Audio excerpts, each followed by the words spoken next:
Death Metal Podcast.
about the fucking Palau playing WITCHVOMIT. This is Necro fucking fire.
All right, we're back with the member Cadaveric Incubator, and that was Molder. So yeah, man, what's going on, brother? Thank you for popping back in the chat. We're gonna play some Cadaveric Incubator next. I don't know what the fuck happened. Like, I lost the sound. I can barely hear anything. Yeah, shut it off and then come back in. Okay, let's try. Try that. All right. So, Death Metal Podcast, how's it going, guys? That was Molder live in Hawaii. So, Dylan from HEADSPLIT sent me some videos from a festival that I try to go down over there. So, Jewel was answering the questions in the chat, too. Do you eat lampreys? All right. So, up next, we're going to, this is the part 2 Death Metal Podcast. So we're gonna I gotta wait for it to pull down. Here we go. You good? Yeah, it's much better now. All right, cool. Yeah, the phone or the camera, it doesn't matter. Yeah, there you go. Either one. Sometimes this is like a touchy little device, StreamYard. So if you log in and log back out again, it just fixes itself, even for me. So that was Molder live from Hawaii. And now, hold on a sec, we're going to play Cadaveric Incubator.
All right, so we got all three. We got Cadaveric Incubator back together here, except for the drummer.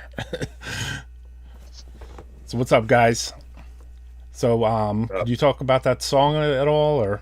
I mean, it's easier for me to go on here now, and I can play whatever the fuck I want because they'll demonetize the video, copyright, strike it, all kinds of shit. You know what I mean? But what you want to make? You want to make money with our music? No, I won't make money because automatically Good luck. it sets, yeah, and it just sets some kind of like warning thing off. I don't know. It doesn't even make any difference to me. But like when you go on here, I want the interviews to be mine. You know what I mean? Because I got on here with you and may ask questions. But the thing is, like, what if they took all these videos down? You know, like all the ones that had like talk in them.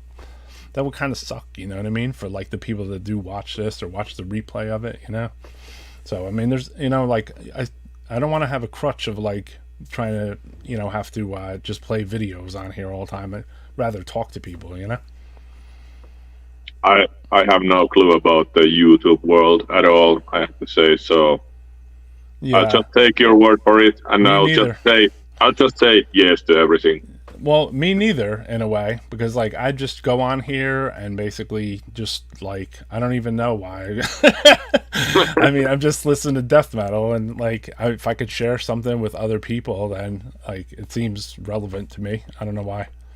It just seems like you know, the stuff like HEADSPLIT sent, you know what I mean, like is cool. Like that became like the byproduct of doing this, you know. They're like, hey, can you play this? Can you play that? You know. But the thing is, like, I'm not going to play it if I don't like it. And I'm not going to play it if it's not death metal or black metal or something close to grind, gore, or whatever. Or, you know, and then I don't get money off this. Like, no one, like, you know, like, I'm not a PR thing where all, like, you see I mean, nowadays you see more normal dudes on YouTube. But, you know, there's, like, PR bullshit, you know? If the person has, like, 18,000 hits and I only get 500. No any normal dudes on YouTube tonight when you got us. I mean, you have people like Baphometic Fanny Packer. Do you listen to Kinusu Band? Of course. Disco Duck is out of the Finnish question. Finnish 80s cult. Cool. Give me a second. And you get down with the isn't Coffin Shakers kind of like a rock doom kind of rockabilly band? It's like country music, but Right. with vampire lyrics. Okay. Yeah. So I it's mean, like what could be any better? like a cover band with vampire lyrics, basically, right? It's not covers, but Yeah. This goes out for the one who asked about Kimmo Kuusniemen band. So Hold on. I do listen to it a lot. Oh shit! There you go. Great This shit. is this, right? He's got the vinyl. Original. Oh shit! What is that though? Would you talk about it a little? I don't know anything. It's basically the first heavy metal album sung in Finnish. So, Okay. Yeah, I see heavy metalers on the back of it. Huh? I see heavy metal dudes on the back of it. You know? Yeah, it's definitely heavy metal stuff. So it's like Whoops. influenced with Judas Priest, Black Sabbath, that kind of thing. What year? Rainbow. This one is from '82, Okay. and basically the same band made 2 albums previous to that and 1 7-incher. So the first album is from, is it like 79 or 80? Oh shit. Yeah, The like back old- when maybe oldest like only Finnish heavy Judas metal band. Priest. Yeah, are they like a Judas Priest type thing, or are they more like a thrash? Well, the early stuff is a bit weird, and like it's hard to compare it to anything else. I gotcha. But I would say like they were influenced by Judas Priest a lot. Rainbow, Deep Purple, Uriah Heep, bands like this. But Oh, it's cool. very like obscure sounding. It's hard to describe. That's cool, man. I like what do you call it? I like Rainbow. The 2 Rainbow albums or whatever. Those are really killer. I have some cheap ass CD of that somewhere. You know, I cannot find it right now. So anyway, What about you the has the original, so he wins anyway. So yeah? whatever. But to the to answer the question, whoever asked, yes, we listen to that, of course. Of course. Absolutely. What about that Finnish death metal band book? They wrote the author was on here with me. He wrote Finnish death metal book. That was pretty sick. You guys like being that you were in Finland? Yeah, you being that you lived in Finland. His story was pretty on point, right? Was as far as like the whole rise of Finnish death metal.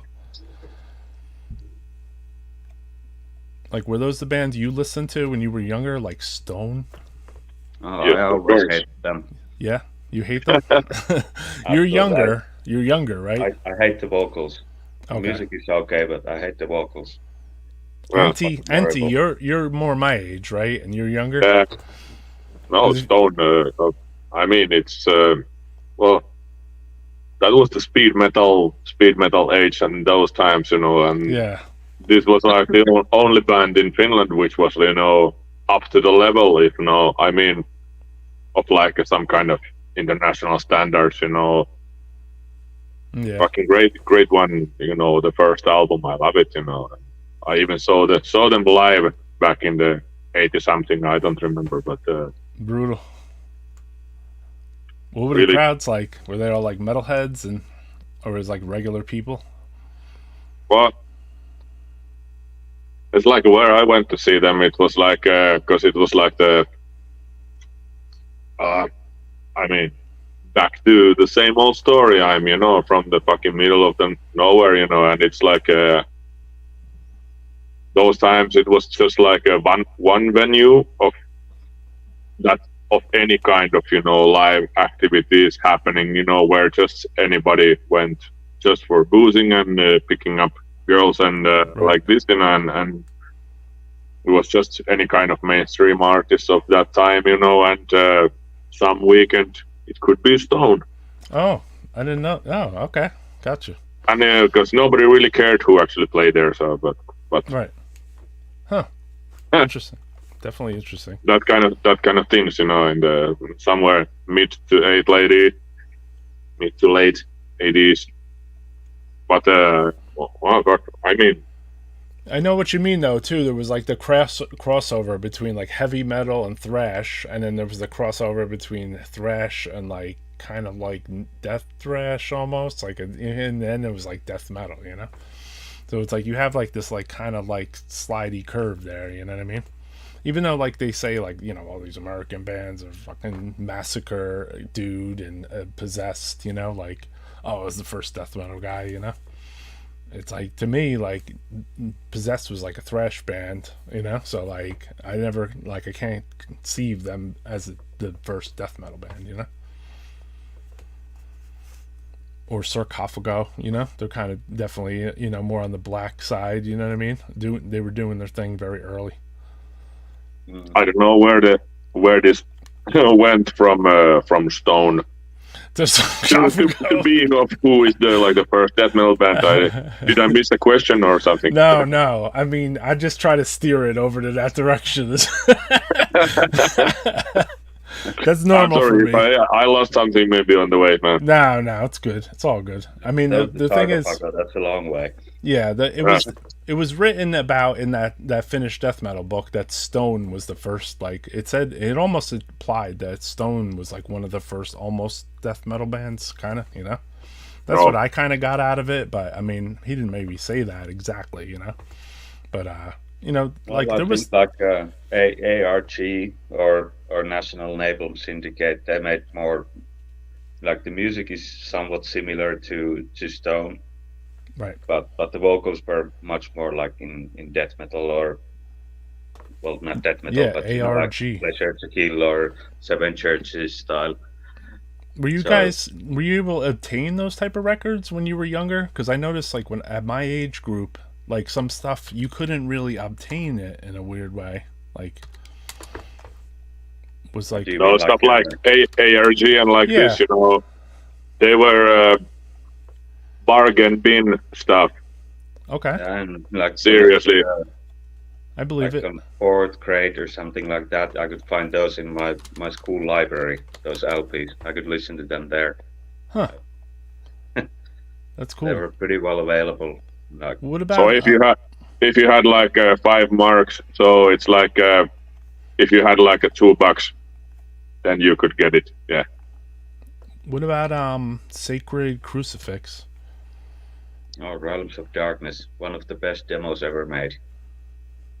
That is probably the closest of like the first death metal from Finland, I guess. So a bit more like a death thrash, something like, I don't know, in the same way like something like Merciless Awakening. But Yeah, that guy came on Death Metal Podcast with Luxy. He's really cool as fuck, you know.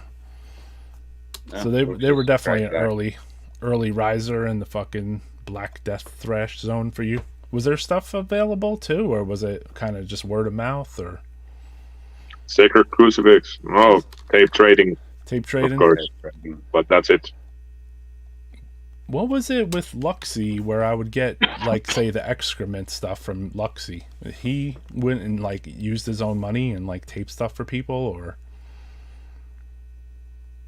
I don't know. I think it was like him and his brother, Luxy and Jami Lahtinen, both of those, you know, they, I don't know with whose money or with whose glue stick. Yeah, well, they were both writing letters back then. Just like, I don't know, I remember sending them a bunch of tapes, you know, that please send these, you know, to the right direction in like 1992, 93, something like that. Those excrement things. Yeah, he sent one in my direction. Which is cool, you know? Or he sent me like a Thromadar to Almo. Thromadar, yeah. There was a lot of bands that I would write to directly, though. So, like, when I first started seeing the names like Beherit and like you know, like a Demigod and Demolic, I would like write letters, like, and then I would shake the bands down. I felt like I was shaking them down because, like, I would send cassettes and be like, yo, can you tape me any local death metal bands, you know, like, because there was nothing, you know, I wanted to hear. I think after I had heard the the Abhorrence demo, Vulgar Necrolatry, is that it? Yep. The Abhorrence Necrolatry. Yeah, the Abhorrence demo. And then they had a dude in the band, his name was Chemo, and he did a zine called Goat Skin or something. So, like, he had sent flyers and letters with my friend Bill Venner from Disma. And I think I was writing to him or Tony who went on to do Amorphous. So, like, I guess he was in Abhorrence or whatever.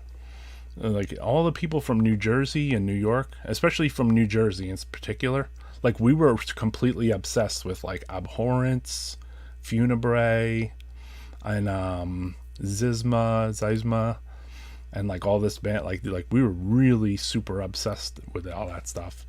So, like, everybody here, for some reason, we would, not everybody, I would say me, I would write to, like, all those bands and be like, how's it going? You know, like, I want to hear some tunes. And they were, like, brand new at the time sometimes. So, like, some of the bands would write back to me and they'd be like, this is the first letter I ever got from America, you know? I was like, oh, that's cool, you know? Like, I guess I'm not fucking really into it. But their names or their addresses, or I would either get from, like, a fanzine or, like, remember, like, they had, like, Metal Forces, the Pen Bangers thing, where it just had, like, people's lists, like, it said, like, list for list, and then they would just list all these band names, and they would have someone's address there.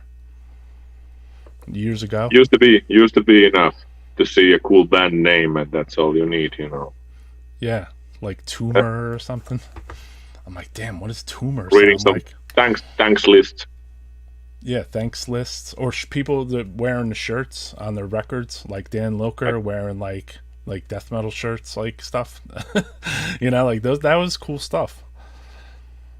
So I'm gonna play a track here that we were just talking about. This band, Sacred Crucifix. Right.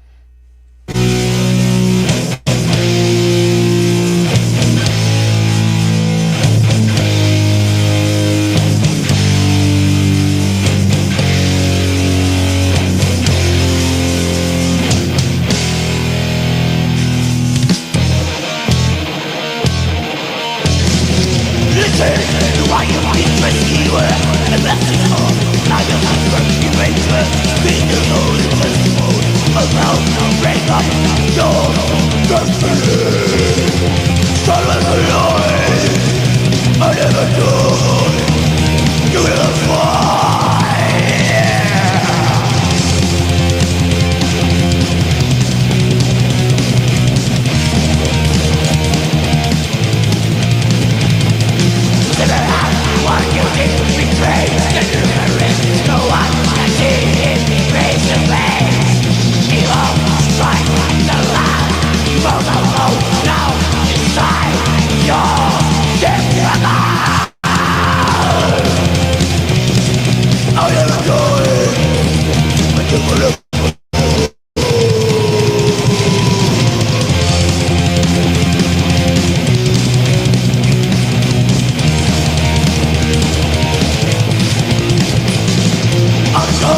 That's your Mortician cover? With Yeah. David from Undergangsing? Yeah, that was in Tons of Decay in Prague. 1 year ago in Tones of Decay in Prague. We were not planning to play that, but it's just something that we sometimes can just for fun live. Yeah, yeah. Because the song is just like a fucking one riff. One riff, right? And I saw him. David was in the audience, you know, and I said, "Well, come do it," you know, and some spontaneous shit, you know. So Yeah, whatever. you could tell. I mean, it's just for fun, you know? I mean, this is what shows are all about, too, you know? Just having fun. Tones of Decay seemed like a very cool, like, lineups. Like, the both ones they had there. Yeah, last year definitely was like a amazing lineup. You know. Yeah. It was a great one. And For you sure. played on there with Snet, right? They played that one? Yeah. They played two, I think. Yeah. Cool, yeah. Those guys were on here like a couple weeks ago. They were I interviewed Merrick on here just to talk about the Merrick, band and talk about the fest a little bit, you know. The way, you know, like I think it's a cool looking underground thing, like, and it seems like short, you know, like small or good bands only. But yeah, it was last year when we played. It was like a 1-day festival, but only completely killer lineup. And I think today, I mean, this year it's been something longer, but Yeah. not really sure. What's up, Yeah, JD? like 2 days. Was it like 2 weeks ago or something? Yeah, it was a last few weeks weekend. ago. Yeah, we showed an interview with Marek on here. So DJ Hellhammer said, "Day of Darkness." Anyone? Did you guys get to go to that? The festival. Never had a chance. I was too young. You're too young. I know that. What about you, Auntie? I didn't go to that one. You know. Yeah. I think it was like in '91 when I started to get out to go to somewhere, but missed that one. Would you get the Okay. tapes that I got? Because I would get tapes of the live stuff from there. Yeah, I have a. Of course, everybody has got and I used to have in those times I got like the same time when you're doing the tape trading, I was doing the VHS, the Right. show Doing VHS trading. VHS, like a show tape trading also. I know. That was awesome. Huh. Luxy and his brother, Yummy. Yanni.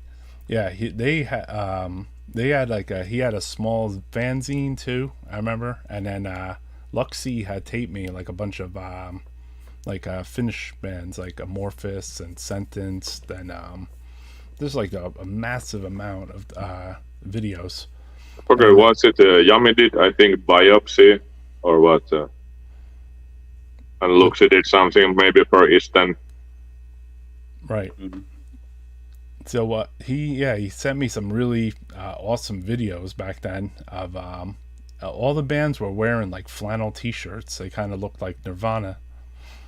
Right. Like say Amorphous, Abhorrence, everybody. Yeah.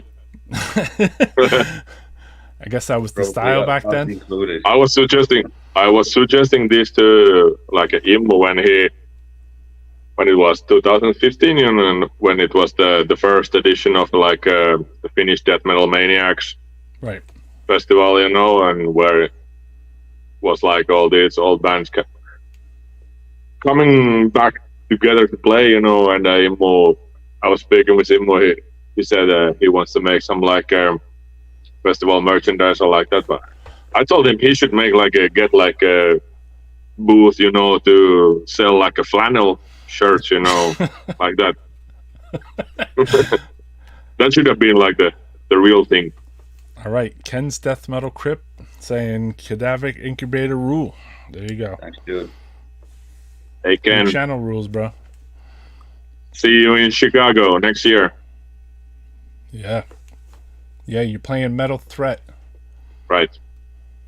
The lineup is shaping up nicely from what little is even out there. The last one was amazing. There were so many bands I had never saw before, and then watching some of them just like 2 feet away was exciting too. Like that little finally stage. got to see Nasty Savage play. Like, that's been a long dream of mine. So that was amazing. I finally got to see Sadistic Intent. I never got to see them until that show. Seriously? Yeah. What? They're around since forever. Did they not come to the East Coast? Not much. Or if they did, I just didn't go. You know what I mean? Like occasionally, maybe by the time they did start to come to the East Coast, like I stopped going to shows maybe like 12 years ago, maybe for like smaller shows. And we'll go to like 1 or 2 a year, maybe, or even none. But you know, like there was really, you know, like I had thrown shows at that point. I had thrown fests. I had vended fests. So like I was just fucking done with the show thing for a little while. So by that time, that's when Sadistic Intent maybe came and played their first fucking show, like in New York or somewhere, you know. That's very cool. When we played with Cadaveric, what year was it, Juha? 2019 or 18? We played the West Coast US tour. 2019. Yeah, 19. We went when we were in LA. We went to the Dark Realm store there. Sick. From those guys from Sadistic Intent, and remember, you know, it was like a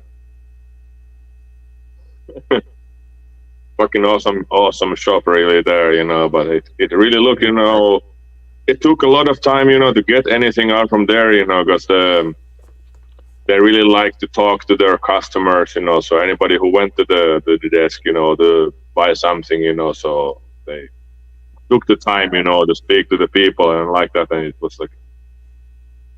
Was it Bay was selling them, right? Like I don't remember which one it was. Yeah, he's very talkative. I've been there a couple Bay. of times myself, and he's like super talkative, very nice guy. Yeah. Like offering drinks and stuff, and like talking about metal, this and that. It's like always great time going there. Yeah, it's a cool store, you know. Yeah, I mean, those are cool dudes, man. They're long time death metalers. First time I ever heard the band was the split they did with Fetal Decay and Mortalized. Got it on CD. Hey, what's up, James Papson? How's it going, brother? And Ken's Death Metal Crypt said he'll be there. Seeing Sadistic Intent playing on the 15th. So stoked. Very cool, man. So there's other videos of this show that Dylan has put on from HEADSPLIT of Mulder, WITCHVOMIT. So he sent a few videos to me of this show, basically, which is kind of cool. That we could just rock them on here. This one should be WITCHVOMIT. Fuck yeah. And only here on Death Metal Podcast, of course, bro.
All right, our unproduced ass show, Death Metal Podcast.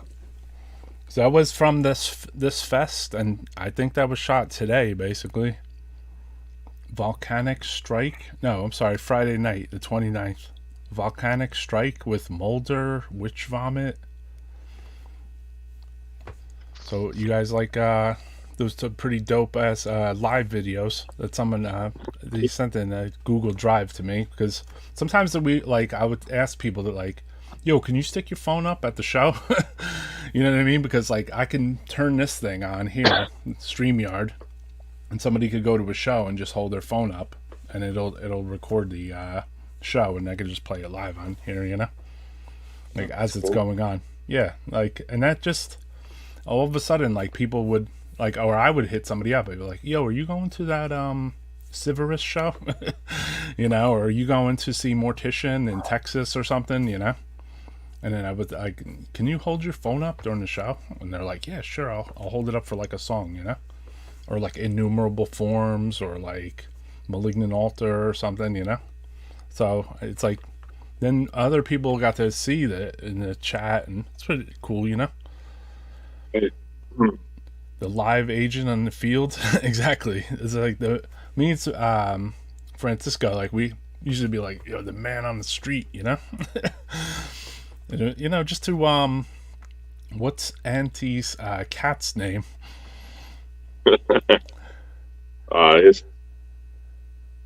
His name is Amour, but nobody gives a fuck about that. It's we just call him Cat. Okay. Kissa. In Finnish, we just say Kissa. Like that. He's got the name, but I don't know. We don't call him that. We're cat. It's just Kissa.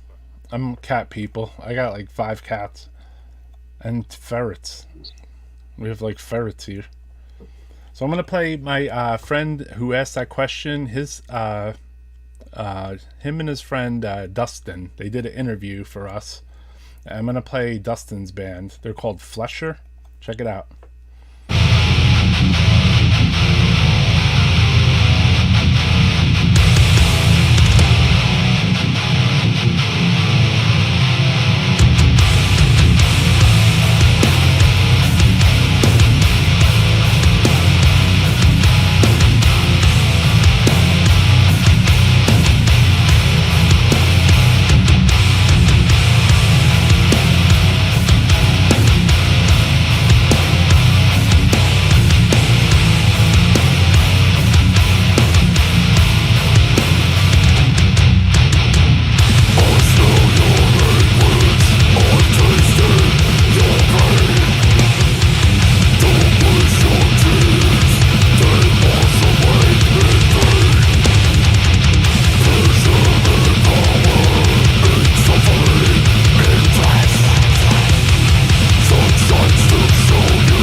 right. That was Flesher.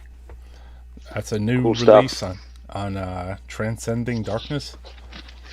I'm trying to download your video, but my computer's like a little cranky. If I go offline and restart it, and you guys talked, but I don't know if you want to take over my show or not for a second. Maybe if I play, I'm not sure if I start playing a video, if it'll just let it continue to play while I'm off of it. Pleasure was okay, but sorry to tell the guys that my cat did not appreciate that. So right away when that came on, it's like, I'm off. He's like, this ain't King Crimson, man. You know. But you can't please everybody, so Yeah. You guys, Especially cats. Yeah, exactly. Dude, you can't please cats at all, basically. They're in their own fucking lane, right? Like, you try to, tame a cat, they'll look at you like, get the fuck out of here, Fucking crazy.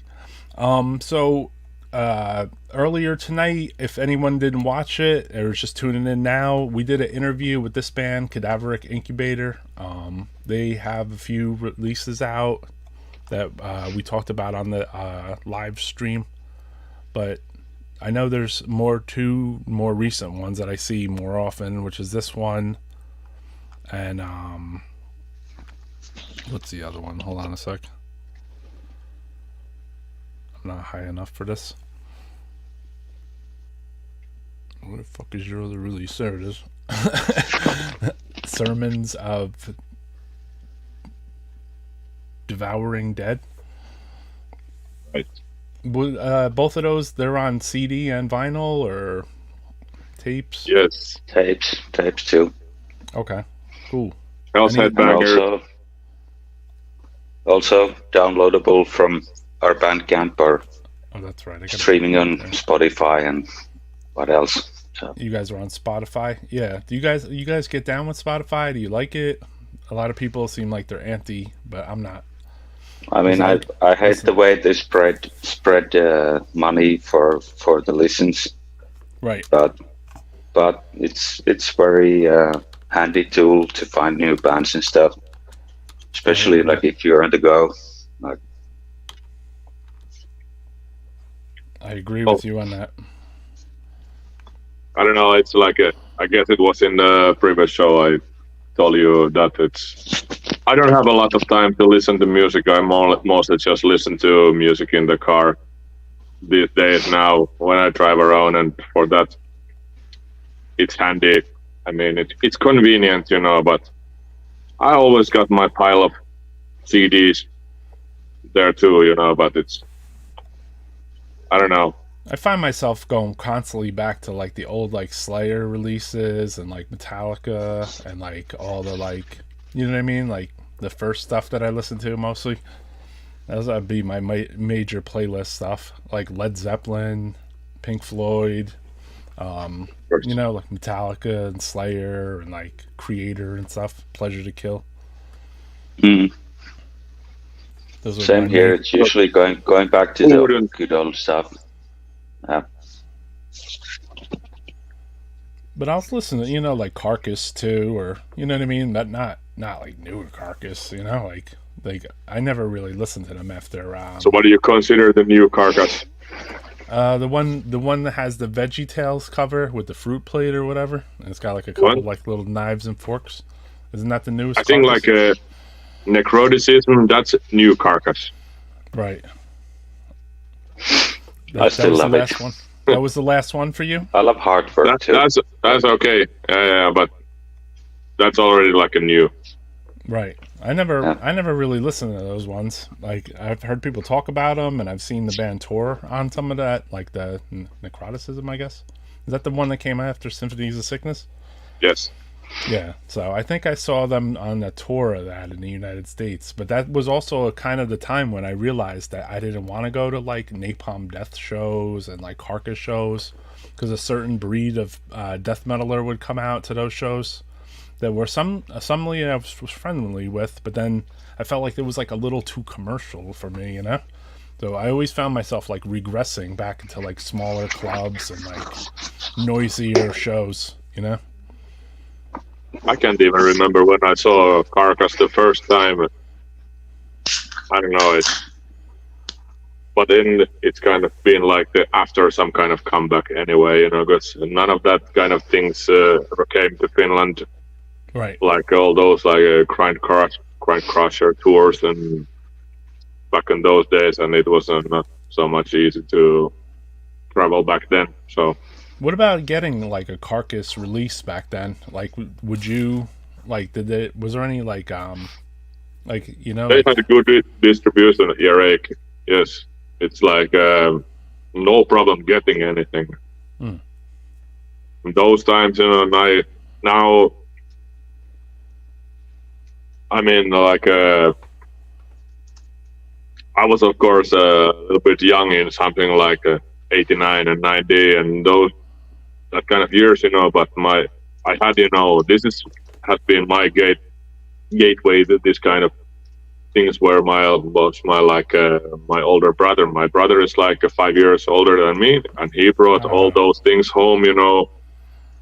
Gotcha. All those Altars of Madness and Rico Putrefaction and this kind of shit, you know. It was not, you know, they were very good available here, you know, in Finland, even in those kind of times, you know. It was not a problem.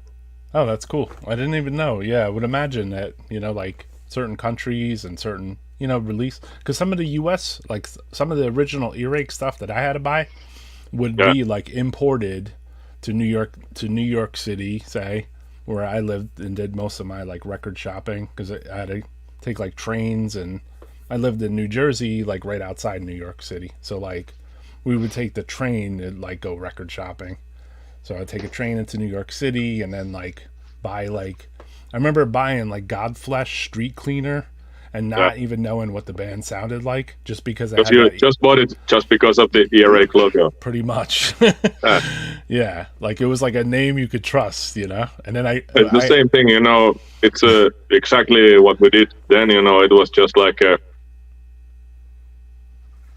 in Finland we have this thing called "Tämä merkki takaa laadun." Okay, I'm not gonna try to translate that, but you know, it's like a stamp for approval, you know. Earache logo on fucking anything, you know, be it Napalm Death, Carcass, Godflesh, and everything, you know, in that kind of style, you know. You saw it, you buy it. And yeah, I had a question. I had a question for you Finnish guys too, because I never really asked this before. But like, did Finnish and Swedish like demo bands like write with each other? Because like obviously you live far enough where you can meet with each other. So would you like write to like Sweden and get like Entombed demos, or you know, I know you're a little older than that maybe phase, but like, I missed that part of those that kind of bands like Nihilist or something like that, you know. Came a few years later. First time I've heard Entombed was the Left Hand Path, right? You know, so. What about like the demo bands or the fanzines and stuff? Like, would you write to like Sweden or?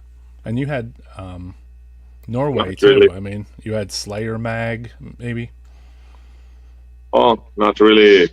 Then time it was like back at that time, you know, when I started to get into the like fanzines and getting flyers and shit like this, you know, it was more like a worldwide thing, you know. It doesn't really matter. Of course, I want to see some Swedish bands who came here, right? Like Fifth of Kerberos. Oh, that's who played here, you know, and I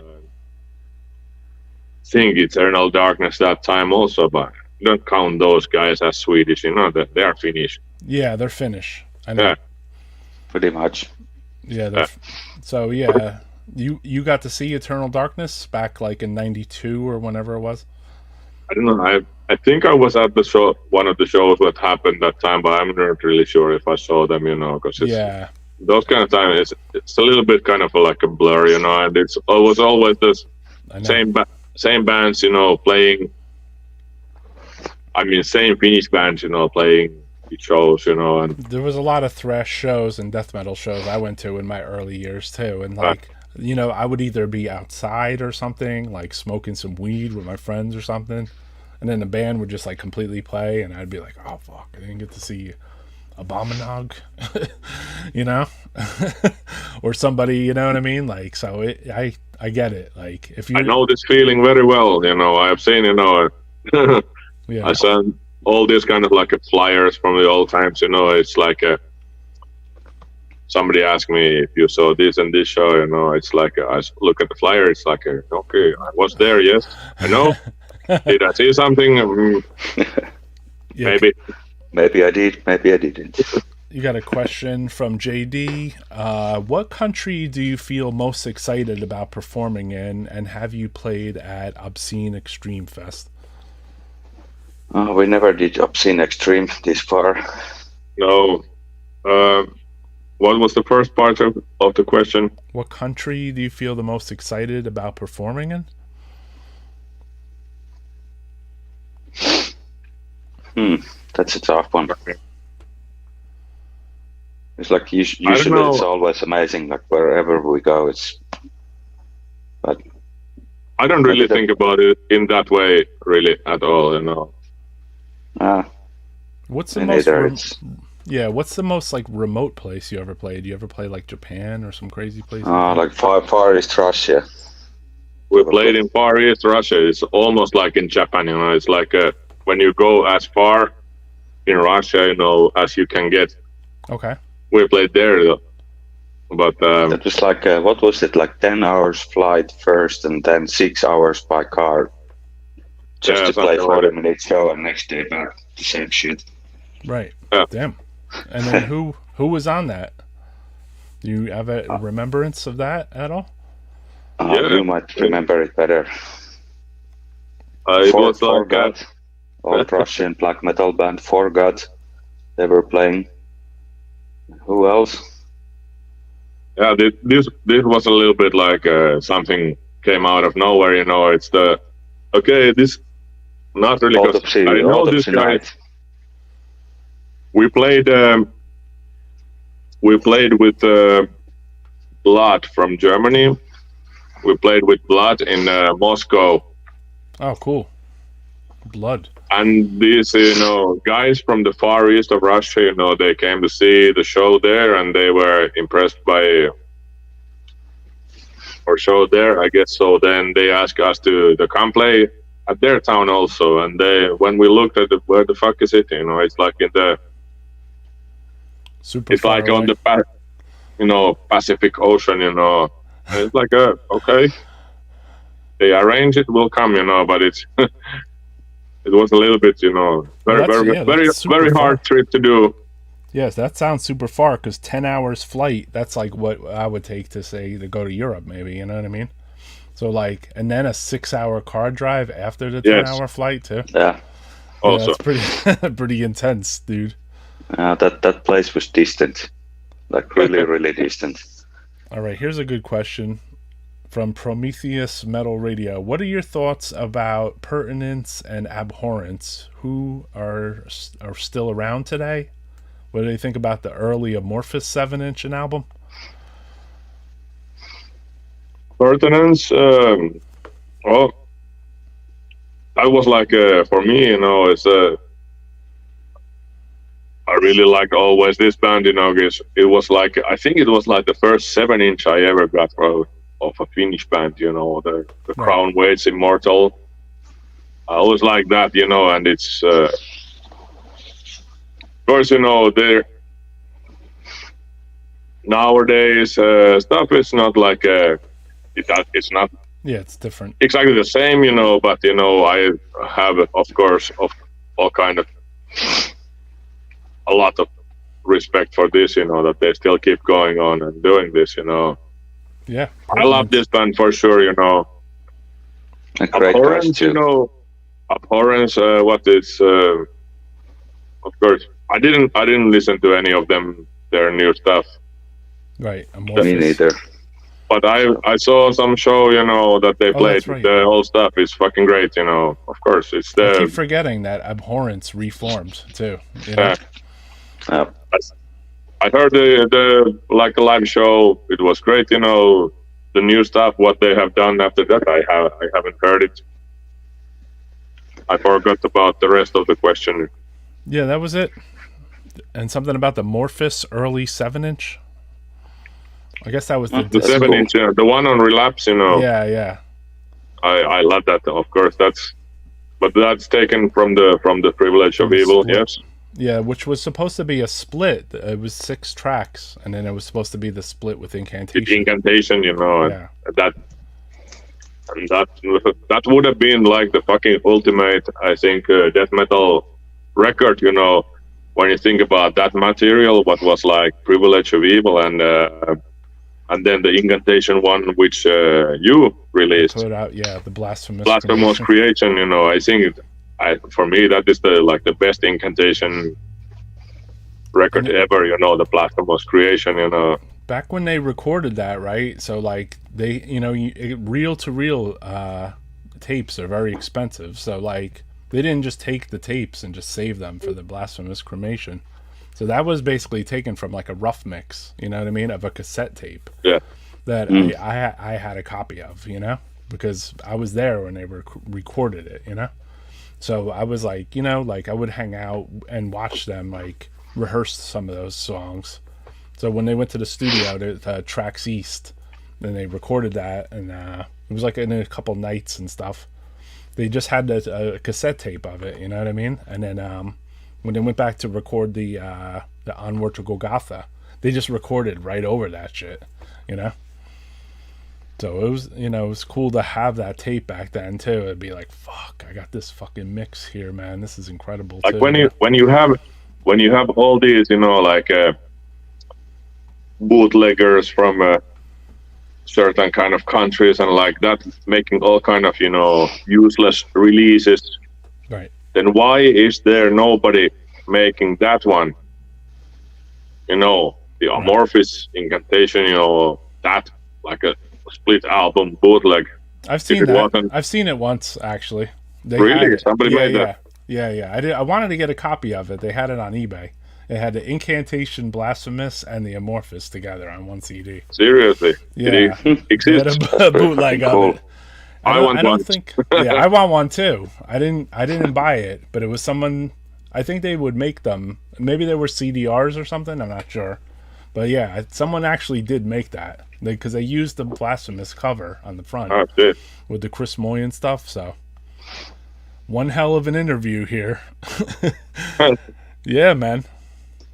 All right, so speaking of that, let's go to the Vault of Eternity here, since we were talking about abhorrence.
death metal podcast. Amorphous. That was loud as hell. Sounded pretty bad. What? I don't even. What song was that? I couldn't even tell. Who was that? I didn't pay attention. Abhorrence. I couldn't even tell what song it was. I sent an invite to Dylan from HEADSPLIT. Did you guys put out a release on HEADSPLIT or something? Because he was soup to see you guys on. Yes. Okay. We did. That Leprophiliac Split was like half release with him and the other records. Okay. And some tape issue. I mean, tape versions of some of our albums. Okay, cool. I don't really even remember, but yeah, I sent him an invite. Shout out to Dylan. We talked like an hour or two ago, or he sent me a message an hour ago, and I was like, "Yo, do you want to come on? Because maybe you want to say what's up, you know?" And he sent those other videos here, so you know what I mean, like the split with Leprophiliac, exactly. Yes. Yep. Yeah, that's a HEADSPLIT release. Yeah, so Leprophiliac material, that's super like Finnish sounding for a Spanish band.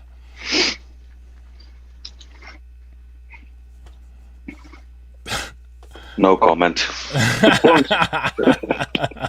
No, I said that the Leprophiliac stuff sounds very Finnish for a Spanish band, you know?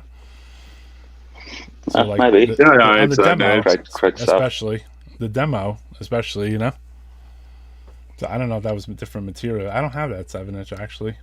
I don't have that. It's amazing stuff, and of course, Leprophiliac, they are named after like a song from the Funebre. Yeah, so Funebre song. What was your first thoughts about this again? About what? I said, what were your first thoughts about when you saw this again? So what again? Well, was not. This is a very interesting cover. Yeah, it's like I mean? when Antti told me about this release. Well, we went through about this in the earlier interview, but yeah, I was like, I really don't want to do this. It's like let's Christmas, keep all the fun shit out of my death metal, you know. Right. But it turned out great. It's cool. awesome EP anyway.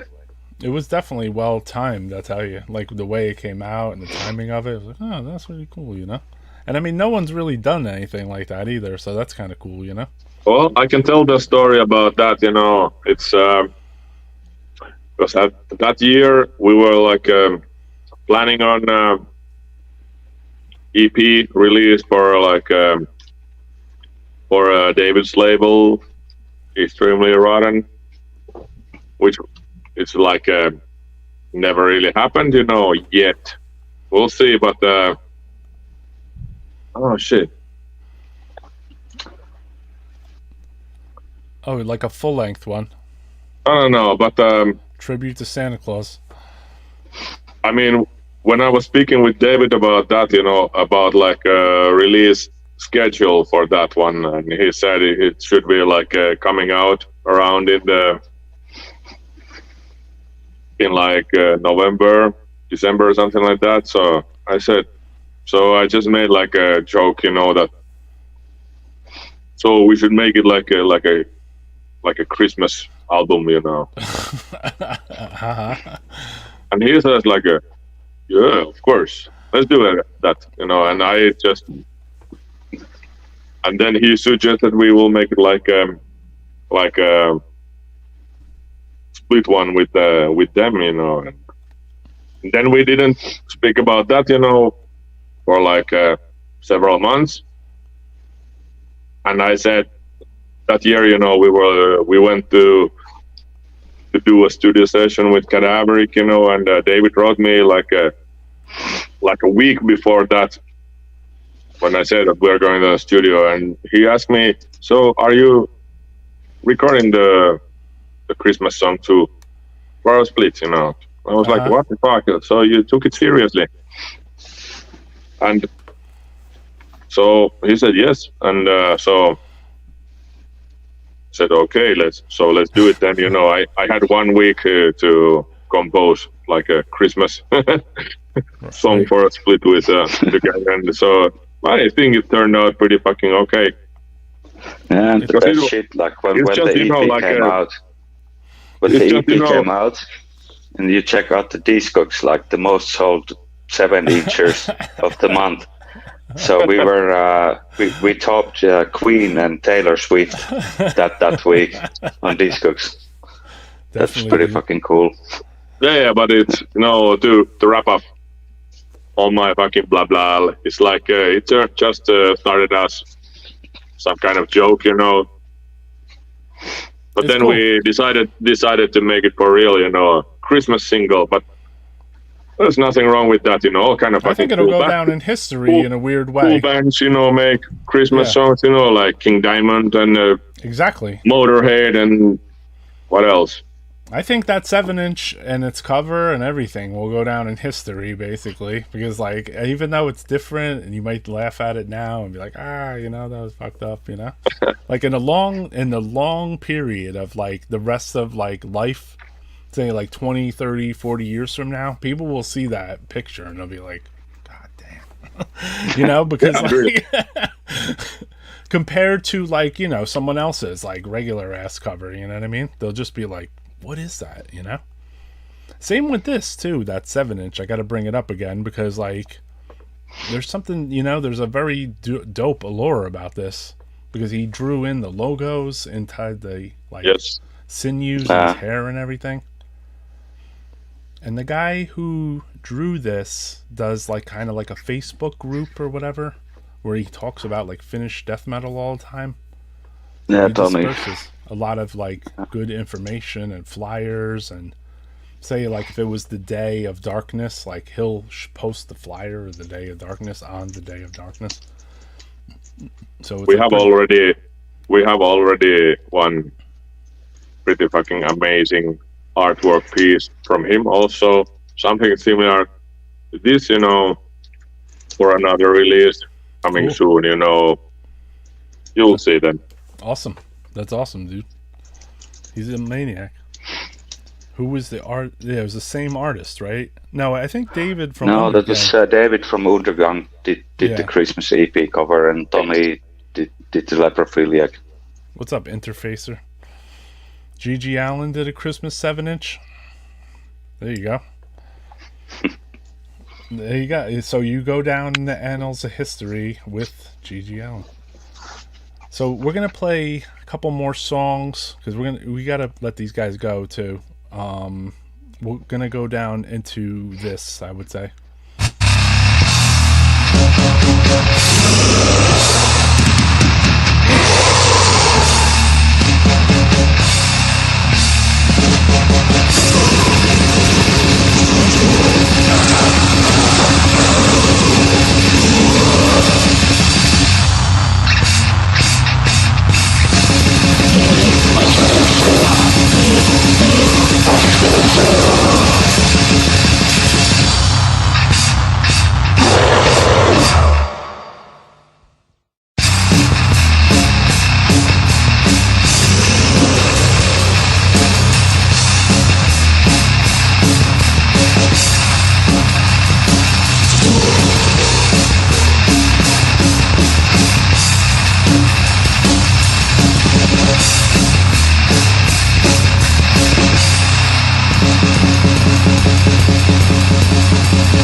was like many band names in that song titles right there.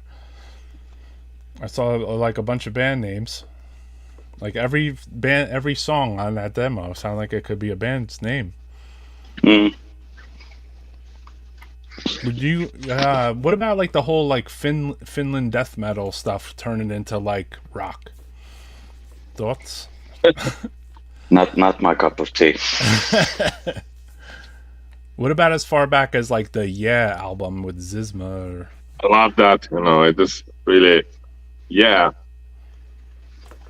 I don't know. That one still gets the thumbs up? That one gets passed from me. And honestly, really, who did something like that those times, you know? Nobody.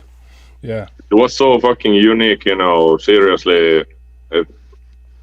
I don't know. That's my favorite record from Finland from those times. Yeah. Yeah, that was a good one. What about the whole thing, you know, when everybody tried to, you know, turn to go after that, you know, it's like for me it was kind of fucking difficult because, like I told you, you know, I came, you know, a year too late from the absolutely the original bands, you know, and when I heard, you know, like I got like some of stuff like Convulse and that time when it came out, you know, but of course those times, you know, it was already 1-2 years late, you know, when everything you get information was out from the fanzines or like this, so outdated. Right. When I went to see them play live and they play all this rock and roll stuff, you know, and a lot of bands the same shit, you know, I get it. Of course, nowadays it's nothing against that, you know, you play what you want, you know, but it was disappointing back those times, you know, but. Right. Same for me as a fan. Like the early stuff you heard and you were like, oh, this fucking band's sick, you know? And especially like Zizma or whatever, like every record they put out got like, you know, like the record they put out after that, it was like, it was okay, you know, like it was not that bad, but the vocals were, I still like it, you know, first and Magical. Yeah. And the first The Magical, they had like a promo demo that the band had mailed me or whatever, which was like kind of like really unique and different, you know? And the guy was like hitting like a wood block or some shit, because we could hear it in the friggin' in the demo. It's like, is he playing a wood block? I was like, tuk, tuk, tuk, tuk, tuk, tuk. It's on the album too, right? Same song and everything. I don't know. Xusma seriously was they were so unique already since the start that even, you know, as I was like those times, you know, like some angry teenager Puritan, you know, right? They always get the pass, you know, because it was, I don't know, I just fucking love that stuff, you know. Yeah. Were they pretty well known? Were they like kind of well known in Finland, like because of their rock stuff? They were well known in the underground. I think later on with when they turned to some kind of more like alternative rocks, and then I don't know, it's never been some kind of big name anyway. They actually played a show a few weeks back in Helsinki, Xisma. I know. I still get. I guess I still watch them too, but I don't listen to them. You know, I still watch what they're doing.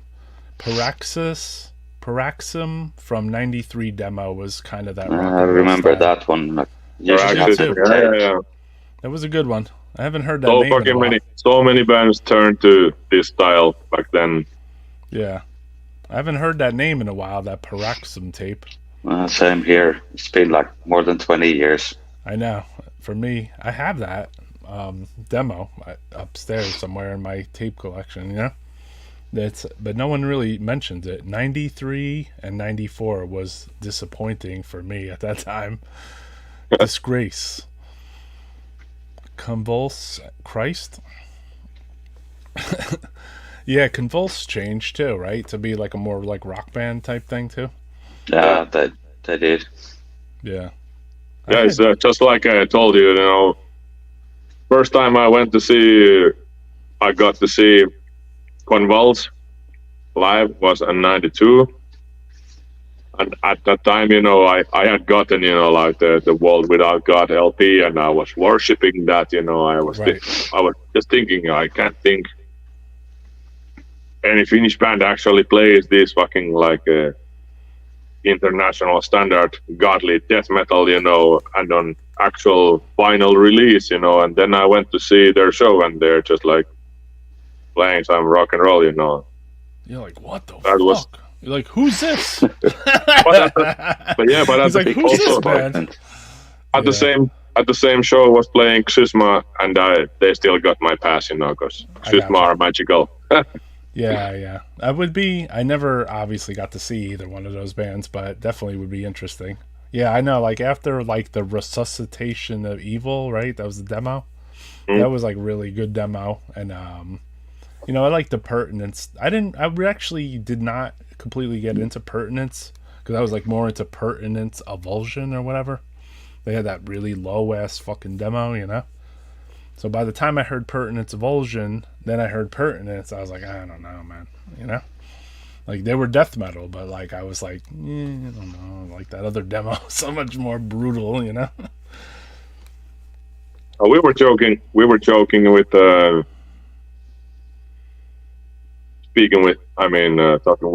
our band, Cadaveric, now Right. that we were thinking that we should go in like the Finnish traditional death metal way and make like the third album, because now we have made 2 albums, so we thought maybe we should make a third one to be like some kind of grunge Right. gothic record, Yeah, you could get your just for the flannels. tradition, but Yeah, just for the clout. yeah, but then I just started thinking, I can't make any kind of fucking shit like that. I don't have any kind of passion, if you ask me, to create some alternative rock album, it's It gonna be a long wait. Right, it's gonna be difficult for you. Because So I'll just make another one, like whatever we fucking because do. we will jump on and make album like King Crimson something next. Yeah. Right, yeah, it's weird how like you have all these really like, I'll pick up a beer. let's call them good bands, You have all these really good bands, and like, with just a name change would probably be smart, you know what I mean? Instead of trying to, like they could, at that stage in their lives, they could have still changed their name and still kind of made a mark, They were like kind of living off like that old name, which I guess if you had the name Convulse, or you had a name like Sentenced, or like those are good names, Yeah. Xysma, I don't know so much. Now it sounds like a good name, but back then that was a tricky one off the tongue, And also, people And were like just kinda- there's a small city in Finland called Sysma. right. And, like when I heard the band for the first time, I thought they were called Sysma, and I was like, what the fuck is this shit? Who wants to call their band with name of that city? It's like fucking retarded. So 5:30 a.m. Jua is a true Finn with his beers. There you go. Still drinking. Still moving, keeping it moving. Still here. What's in the Jenga tower behind Jua? There's like a wood sculpture behind your head. Oh, that's like QR diffusers. It's like acoustic stuff. Oh, okay. It's meant to break the sound waves. Gotcha. For you practicing inside your house? No, it's like my living room. So, Okay. It is for the feng shui. Yeah. Like you put a little feng shui of little mouse black and in death there, metal. It's like a little death metal like mouse maze. maximize the enjoyment of black and death metal in my living room. Well, you had, when you were doing some of the other stream, it seemed like you had a pretty extensive vinyl collection. Or is that like your preferred That's selection? same room here. Okay. Yeah, you got a lot of records, brother. There's like, I think 3 times more CDs in my bedroom. So Okay, gotcha. a bit, A little bit of everything. yeah. And then, yeah, it would make sense to have the acoustic sound breaker in that, room that you play in most of your stuff, If that's I mean, I'm a bit of a hi-fi nerd, so yeah. I don't know. I wouldn't mind having some like sound shit, but I don't know. Like my neighbors, like I just don't give a fuck about them, So I don't really. Yeah, have to me worry neither. about it. Yeah. I don't give a shit about my neighbors, but myself.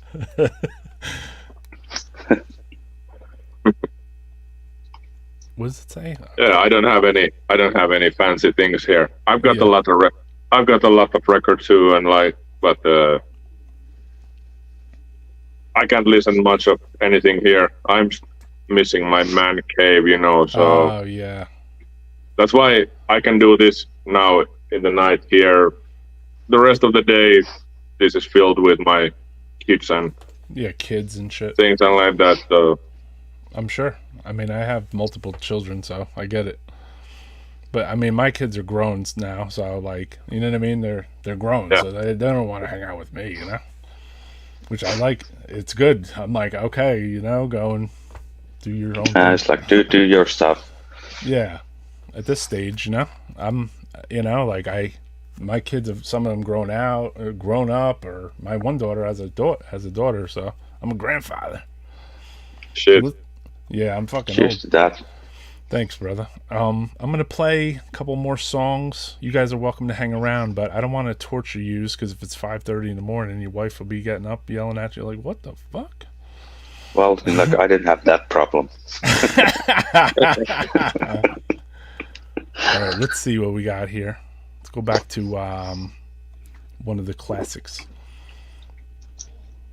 Whoops.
Hey, this next song is about destroying this fucking barren waste. This is called Cadaveric Shrine.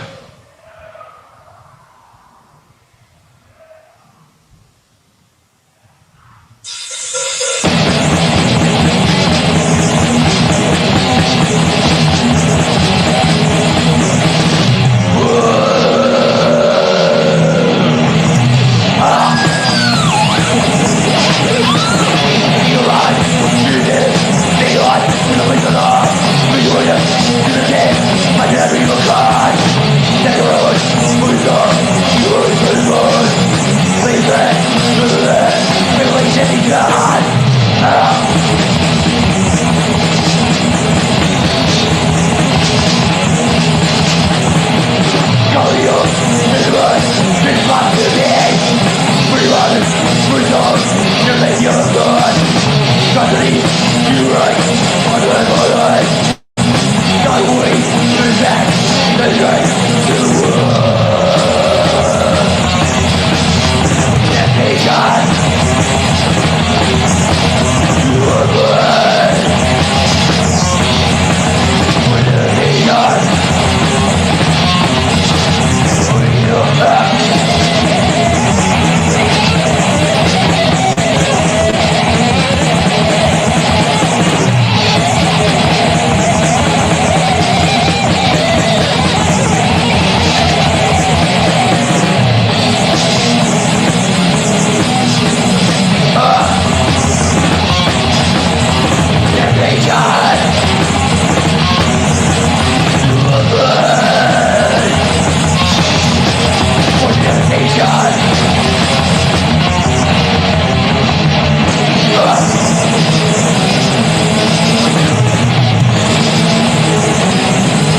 So yeah, that was yeah, probably the Damnation.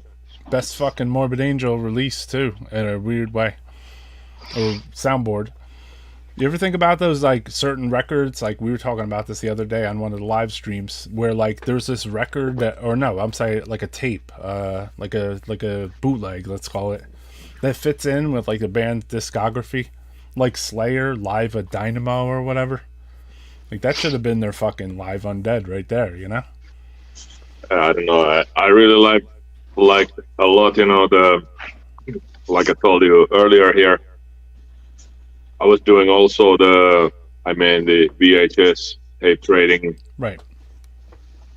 This was one of my, you know, like always when I hear that song what you just played, you know, Damnation, you know, it's like I remember just watching that. You know, I had got by the videotape trading. I got the rehearsal, Morbid Angel rehearsal video from something like that. It's like I think Richard Brunel playing, you know, the Damnation.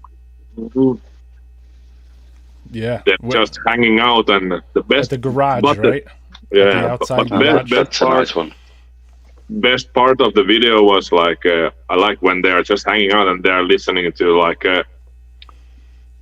Tony Martin, you know, Black Sabbath. They're Black Sabbath. Yeah. Lost Forever, you know, and they're just like, I love that shit, you know. Tony Martin, Black Sabbath, the best Black Sabbath, you know. That rehearsal video where they're at those like yellow garages or whatever. Yeah, I've been there. I went to holy shit, yeah. Yeah, they had a Incantation and Phlegm show in one of the garages because like I was on tour with Incantation, Phlegm, and Anal Cunt, and they went and like AC left, but then because the last show got canceled, and it was supposed to be with Killing Addiction, so we went to Killing Addiction's garage, and it was at that same fucking place where the Morbid Angel fucking thing was from. I think they had all those bands there, like I think Nasty Savage also. Right. A lot of bands. And those Obituary. And Nocturnus and... Yeah. Oh, man. I really partied it up there, too, because I knew where I was, so I made sure that I got all fucked up, dude. I threw up all over the place.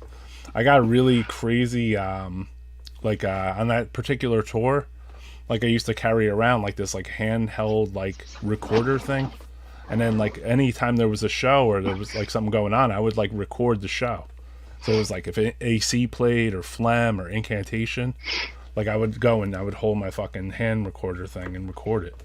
But on top of that, I would also go by the sound guy and bring, like, blank tapes to all the shows and be like, hey, man, you gotta can I slip my tape in there, you know? If they had it, you know?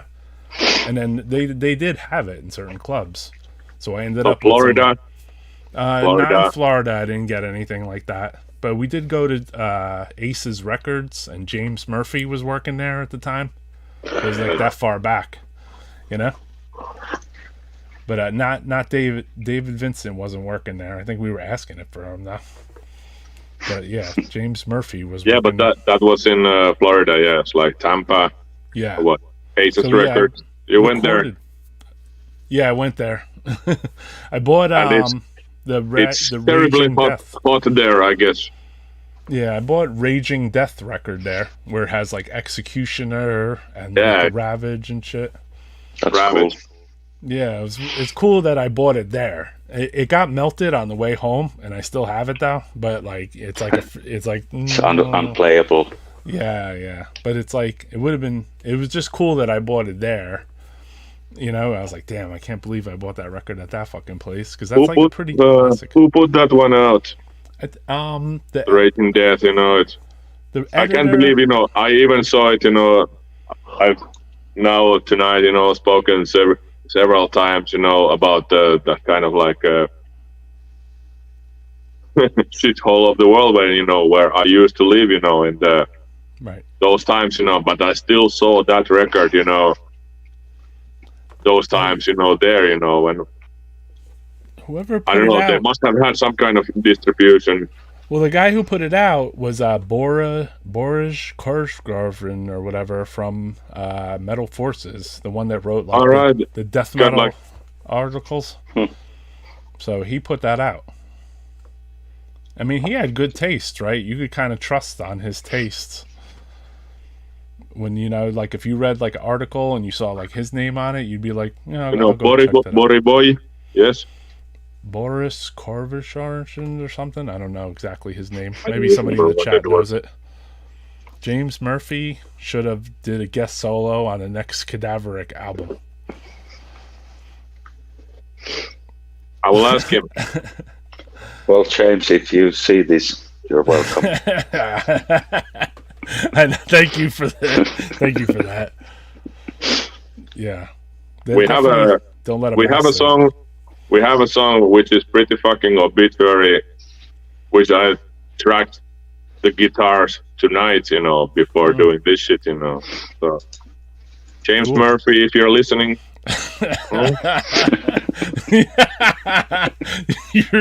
you're welcome to do a solo on this, dude. Definitely, you're welcome to hit the solo on the Cadaveric Incubator next record. I had that song. That song I had in mind, you know. Actually, I tried to search down if anybody would know, you know, Alan West. Yeah. Because that would be more like that kind of style. But I tried to write few people. Anybody knows Alan West, you know? Get that's the such a contact and common get name, that guy right? to play. Plus, trying to find something like an Alan West on the internet, good luck, because that name sounds really like simple and easy, and like a million people probably have that name, you know? I spoke to, I will just not say any names, but last year in Ireland Death Fest, you know, so I got to meet a couple of dudes from Obituary, and we're just hanging out, and I just like as a joke, even though I was meaning it, you know, I want to reach out to Alan West, you know. I just ask, you know, do you know how to get in touch with Alan West? And they said, if you know anybody in some jail, then ask them, you know. Right. And you know what? I had seen Obituary last year, and so years ago, like I used to hang out with this rapper. His name was Necro. And so like he was like obsessed with Obituary, and then I had told him, I was like, yeah, you know, like I'm friendly with Dan Loker or whatever. He's like, yo, can you get Dan Loker to come to my studio? I was like, yeah, I could probably talk to him if you know, he lives wherever, you know, like can you get him there? He's like, yeah, I'll pay for everything, dude. So he did. He and then I met them at the studio. So it was me, Dan Loker, Necro, the rapper. And then Dan Loker would just play like bass stuff on like he'd be like, all right, play like March of the SOD, you know, and he'd like play it, and he'd be like, all right, record that, you know. So he took like some of the bass lines, and then he mixed them up, and then he took some riffs from Obituary, and then he made like a song out of it. He made like a rap song with like a metal fucking thing to it, and then he had everyone come back, including me. And they did like a Necro video shoot. So like two of the guys from Obituary were there, and then two of the the singer was there from Obituary, Dan Loker, and then Trevor Perez or whatever. So like they, you know, had like a video shoot thing. It was cool. They hired like strippers, and like they had like Uncle Howie was there. He was still alive, and like so it was a long time ago. So recently, though, I seen the singer from Obituary, and I told him, I said, hey, I was in that video shoot with you with the Necro. I said, the video never came out, though, officially, because I saw it on YouTube, that it had like a timestamp at the bottom. So it came out on YouTube, but it didn't like come out when it was supposed to come out. This was like 95, maybe 97, I don't remember. And I was like, yeah, that video never came out. He's like, good. I thought it was so funny. He's like, oh, good. You know? So, yeah, Obituary. Fucking rule. When I met Dan Lilker first time, it was in the late 90s, something like that, in New York, you know, and yeah. He just heard, you know, when we had a little bit talk, you know, and he heard that I am from Finland, you know, the only thing he wanted was just to speak about Biharit. Biharit. Yeah. He likes them. That's Dan it. Loker's super cool. He knows his underground shit. Yeah, he like I did like an interview with him, and like when I prefaced it, I had said, I was like, you know what, like he would be at the fucking underground shows like with me, and at the time I was starstruck when I first met him. You know, I was like, oh my god, I can't believe Dan Loker's here, dude. Fucking SOD was my shit, you know. Nuclear Assault. You know, I would go to Nuclear Assault shows when I was like fucking 15, you know. So to be at the same show as Dan Loker, you know, like I was like, and it was like a smaller show. And then even when Brutal Truth formed, their first gig was with Incantation at this club called Cheers. And I went to the first Brutal Truth show.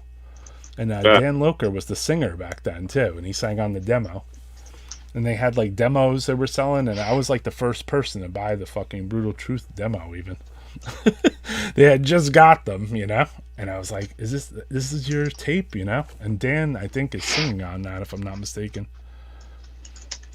If he's in a Norwegian prison, he could write an entire album. I think they're talking about Alan West. Yeah. Alan West wrote the first Massacre demos stuffs. If anybody here on this thing watching this, you know, anybody knows how to get in touch with Alan West, let me know, please. Yeah, let us send an email to necroharmonic@gmail.com if you know how to get in touch with Alan West. Maybe he could do a over the phone solo for you. That would be fucking awesome. That would be fucking sick. So yeah, we're going on 2 hours of death metal podcast. This was, you know, we had earlier too. We had that interview where we did interview with these guys and just Cadaveric Incubator, just to talk about like their stuff and their history and everything, just to recap anyone that's just popping in or anything. Roy, you got to share your 90s scene stories. Probably a lot of people, New York death metal. Yeah, that's what I do on here all the time, brother. So if anybody wants to go back in the last like 75 episodes I did on here, you probably could find out all kinds of crazy stories from me, because I did go around and go to all the shows, and I want to say thank you to John McEntee from Incantation, who wanted to go to every fucking show, and then he would call me and say, do you want to go see Mucky Pup and Agnostic Front at Sundance? I'd be like, sure, let's go, dude, you know, or whatever, you know. Guar, I remember seeing the Scum Dogs of the Universe, and we didn't, you know, at the time I didn't even really listen to them, but after that show I liked that first album, or the second album I should say. I had heard the first album actually, I just didn't, I was like, I don't know, Guar, but the show was sick. It was fucking perverted shit, you know. Alan West is a true Florida man.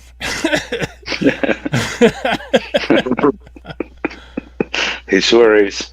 Anybody know him? Put him in touch with me. I need a solo from Alan West. We'll find out if the listeners of this show, because this gets played in the replay too, so you could always leave a comment underneath and hit the like button and all that stuff, so other people get to watch this. So we're gonna play a couple more songs, some death metal for Death Metal Podcast. I wanted to play I don't know if this will get me kicked off, because at this day and age some of this stuff is owned by other people. Where the hell is it? I don't think I have it under that. Auntie, where is your beer? No beer, Auntie? Hyvä. Tässä on tämmönen Islamist. Ai että. Here's something actually we need to play this, because you guys, we should play this, definitely. Let's see here. Let's go. Bring it.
Get that drink.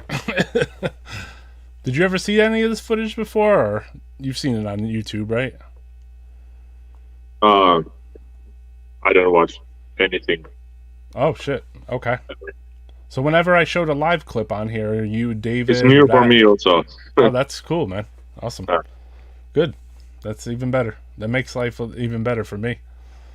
Because like I want to watch, you know, whoever's watching this to see something new, you know, and even for you it's new and you're in it. Yeah, but it seemed like pretty cool footage. It was from a show from this summer. Right. And that was the singer from Pestigore in the front, right? Looked like him. I don't know. I didn't pay attention. Yeah. Because I have But a video. they played the same show, so Right. Pestigore played the same show, so Yeah. at It's least cool he was there for sure. It's cool that they got back together and they're, you know, they're cool, man. What about, yeah, somebody was asking about Ripikulu earlier. Is that how you say it? Piccolo. Yeah. Were they on your radar or no?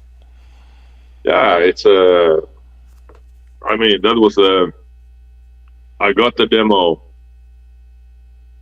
that time, you know, in '93. I got but I never saw them at any of the shows. You know, they were not very active those times. You know, actually, that show what you just showed the clip. You know, we played there together, and I had a talk with the guys at the backstage. You know, and they said that they didn't play much, you know, outside of their hometown. Okay. From those times, but it was usual. It was nothing, you know.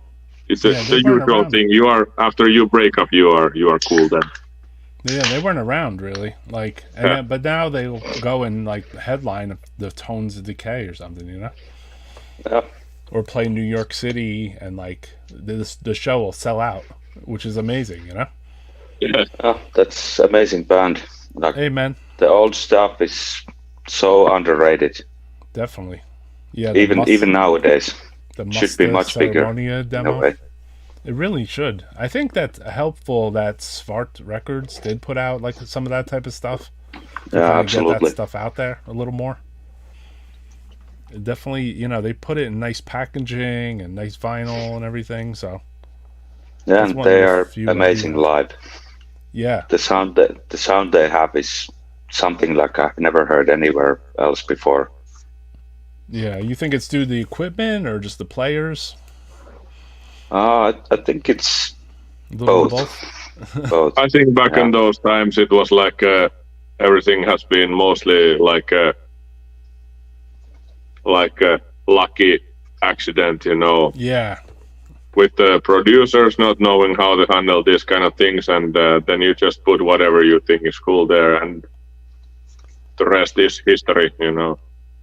there was something I wanted to play on here, which I thought was like kind of like a lucky accident.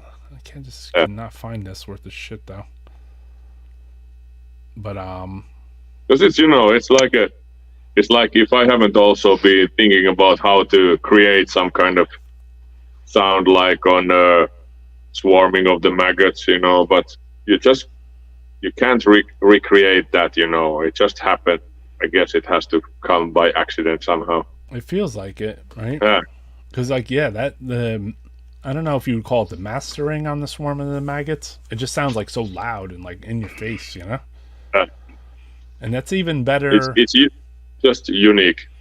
That's even better.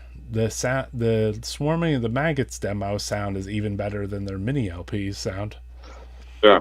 So it's like, whoa, like you guys have gotten like this really masterful recording, you know. Let me see if I Love the mini LP though.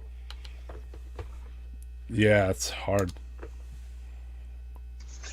Was something like that hard for you to get, or Which one? like the Zezma mini LP? Like, did you just see that in your record stores? Because that was put out by a foreign label, wasn't it? Like I Comeback. got it, you Records? know. No, it's not. It's, the mini LP. Comeback Records It's on from Comeback Turku, Records. Finland. Yeah. Right. And then they also put out that 7-inch with Interment from Finland. Yeah, Seraphic Decay. Well, I don't know. I first got the mini LP on just some tape trade from the French. You know, I got the real deal a little bit later. Yeah, I don't even have the mini LP. I got the tape trade from the band. Actually, they I taped think it for me. the AR drummer has the test pressing of the mini LP. Wow. Yeah. Plus also like the actual thing You too. hear that, DJ Hellhammer? Because he showed me his on here one time. He has the mini LP. I have that mini LP in my I don't collection even have too. that. Yeah, I don't have that one. I have the Zizma demo, Swarming into Maggots, though. Well, like a lot of people don't have that one. Yeah, a lot of people don't, right? Svart is a fantastic label. I'm never disappointed with their packaging or presentation. The bands, maybe the result, I don't know, top notch. Definitely, dude.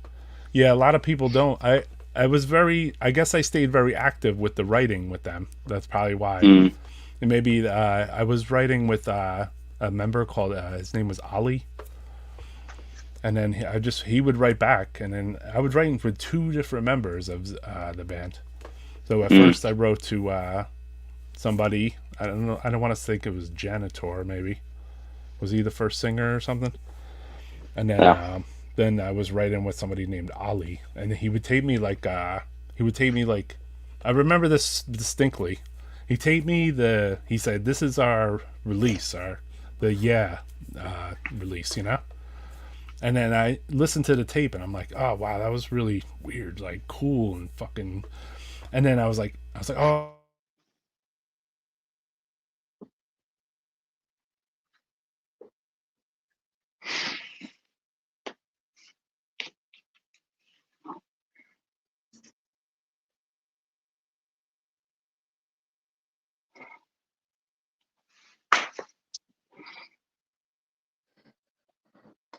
I don't know. This fucking thing. Too complicated. Jammed. I have the mini LP somewhere, but it's Roy.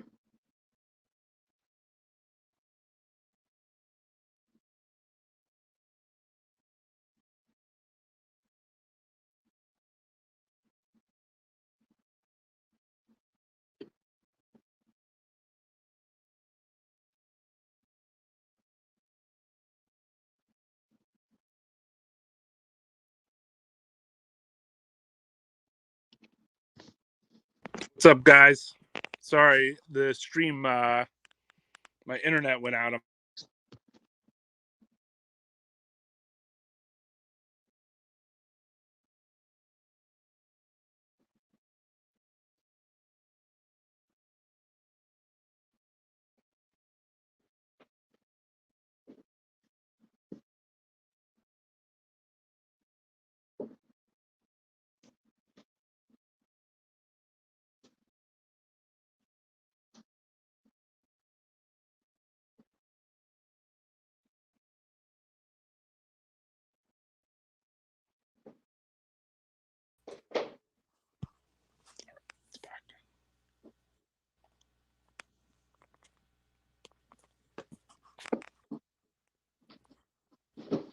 Sorry, guys, the thing streamed out.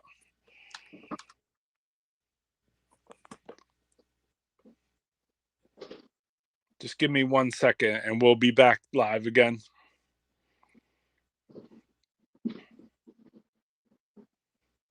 Hey, you want to take over the show for me? My internet went out for 1 second. Can you hear me, brother? Yes. Yeah. Yeah. Give me 1 second, because I'm gonna every once in a while the internet does go out here, so I'll just hop on the phone. Time for a refill. Internet termites. Just give it 1 second, and we'll be back 100%. There was still one thing I want to try to play for one of Jewel's old bands. I found this one though. Nice. Let me see if I can put you on, Big. Sweet. Damn, dude. Is that the original? Yeah. That's awesome. Whoops. Yeah. All right, there you go. Oh, you have that on vinyl too? We haven't talked about Demigod tonight. You're right. Well, Let me see here. Sorry, my There's- internet's out. I'm just restarting the other machine. One in here also. Oh, shit. Hold on a sec. Let me put you guys... I would put you on double solo, but... Whoops. There we go. There you go. What about Demigod? No, yeah, no one talked about Demigod tonight. The early Great Demigod stuff. demo. Great stuff. Well, one of the best from this country. Absolutely. For sure. And then they had come and played like some reformation type show at the Maryland Death Fest one year. And then Tomas, who was the drummer from Archgoat. I remember he was playing the guitar for Demigod. Yeah. Was that the same year that the torso fuck thing went down at Auntie? what year? What? The year that Demigod played that one year. Maryland Death Fest. No, Was it the same year when you played with Torso? Another time. Oh, okay. Those 2 different years. Yeah. Just give me 1 second. I'm almost to the point where I could just turn back on my other thing here. And in a weird way, maybe it did us a favor because I could play your request on here too. So I'm going to pop off screen for 1 second, guys. I'll be back. All right? Take over the show. Hold on. StreamYard.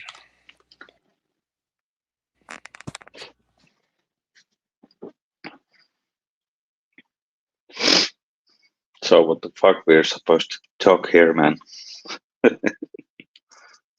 Onko mitään hyviä?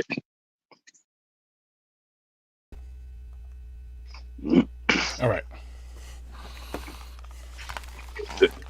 Sorry about that, guys. No, it's all yeah, cool. Just an internet outage.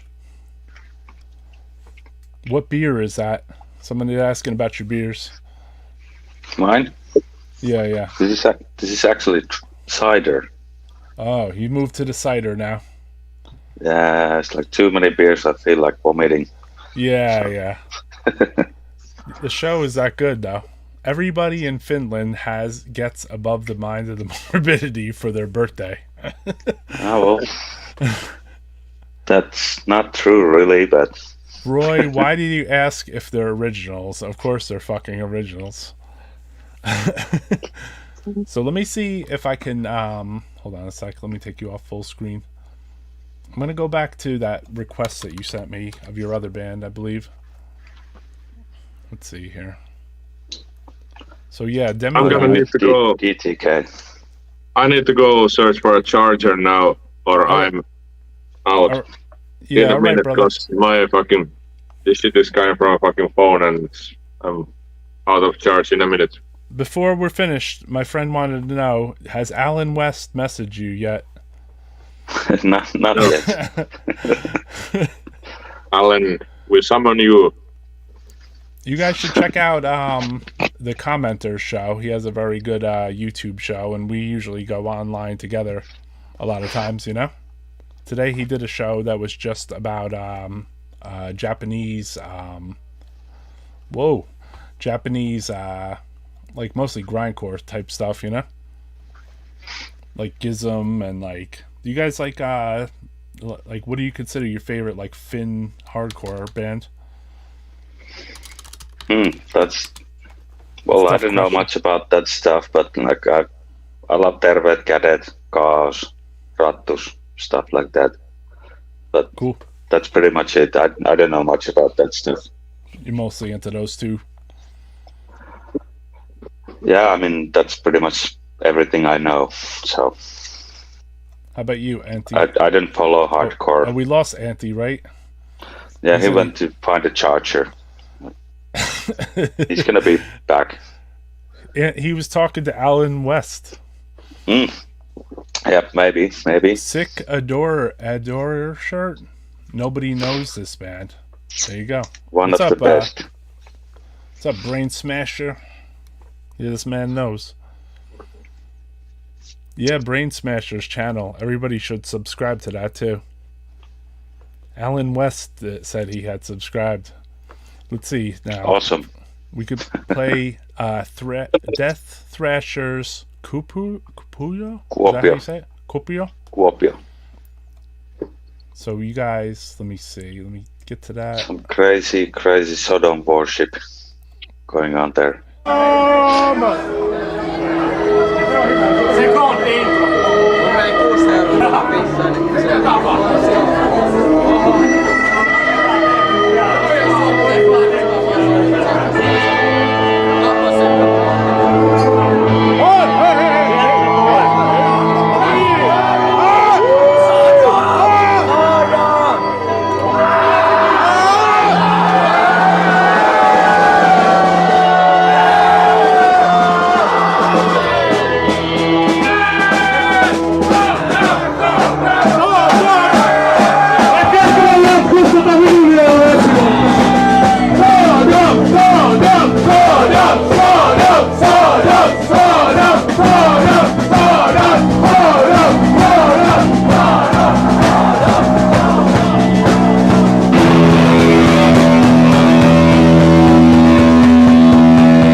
This song is dedicated to the metal of underground.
You better run before it's too late. It's a desert scorpion blast straight at your face. With underground pressure in the highest state. We were born on the side of the hill. Rivers will have lost sun is fell. To be the most predators, snakers on the underground. Measures in politics, maniacs in law.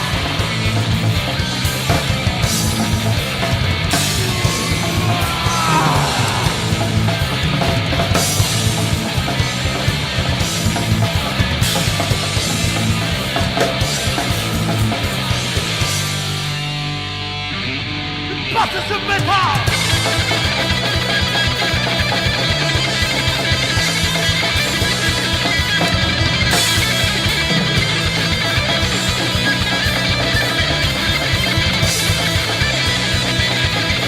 We don't need the best, we need the maniacs. As the never scooping up stepping on that. Zombies up with them to under the feet. The record of blood went through metal and metal. Look about take about to go. We were the trafficking out sure. We are ready to give you some more. Metal worship from the underground.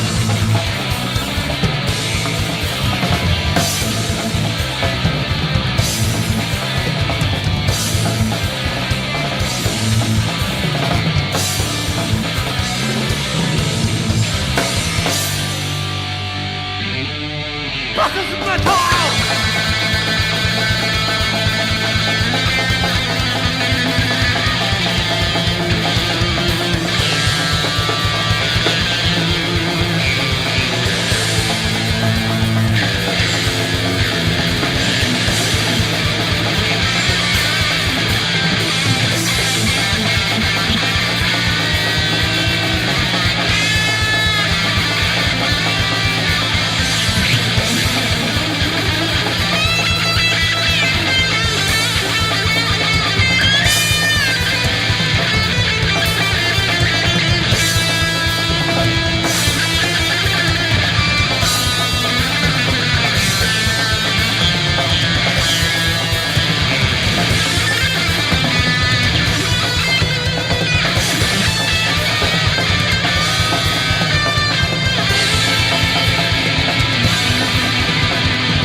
We give you the shadow.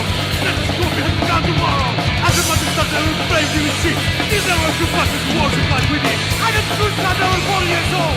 Devil press of my soul has already been sold. We have the last name in the coffin. The Undertaker's away to the dead of the red hot.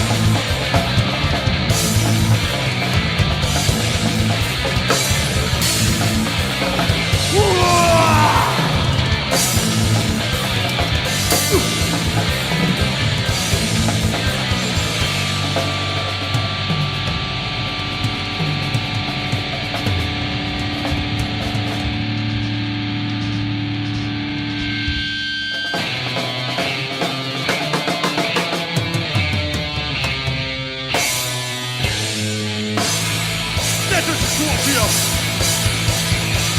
Pasta! Oh!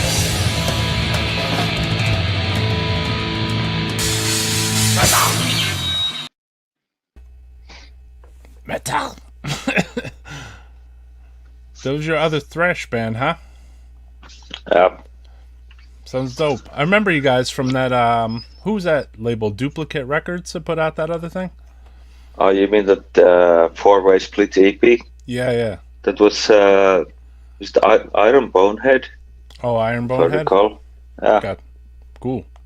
What label is that band that's on your shirt? Because I see everybody talking about it suddenly. Adorier? Yeah.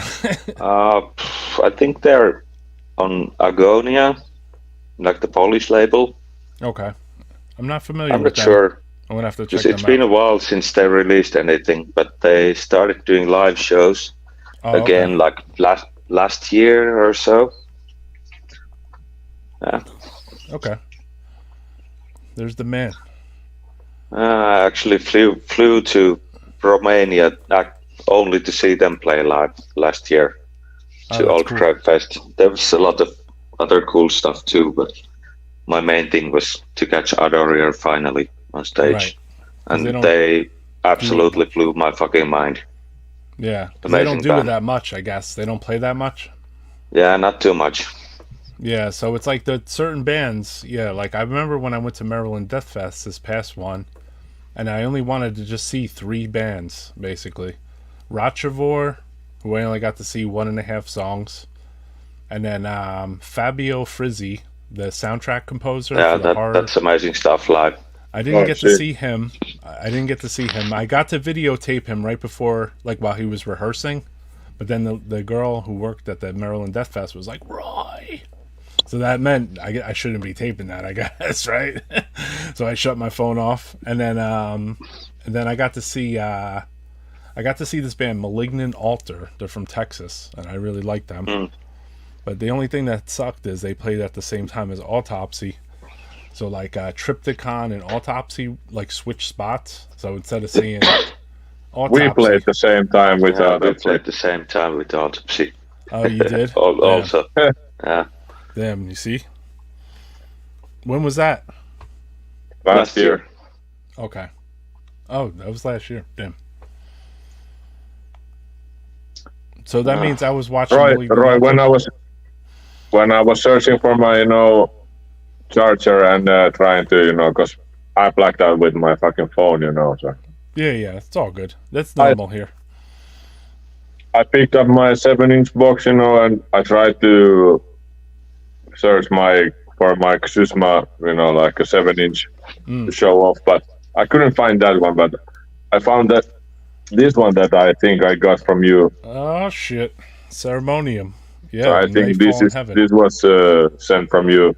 Yeah, that must have been our opening connection, because that was what I would send people to basically, you know what I mean? That was my card, like if I wanted to connect with other metalheads, I felt like this is like what I think about when I have been speaking with you the first time.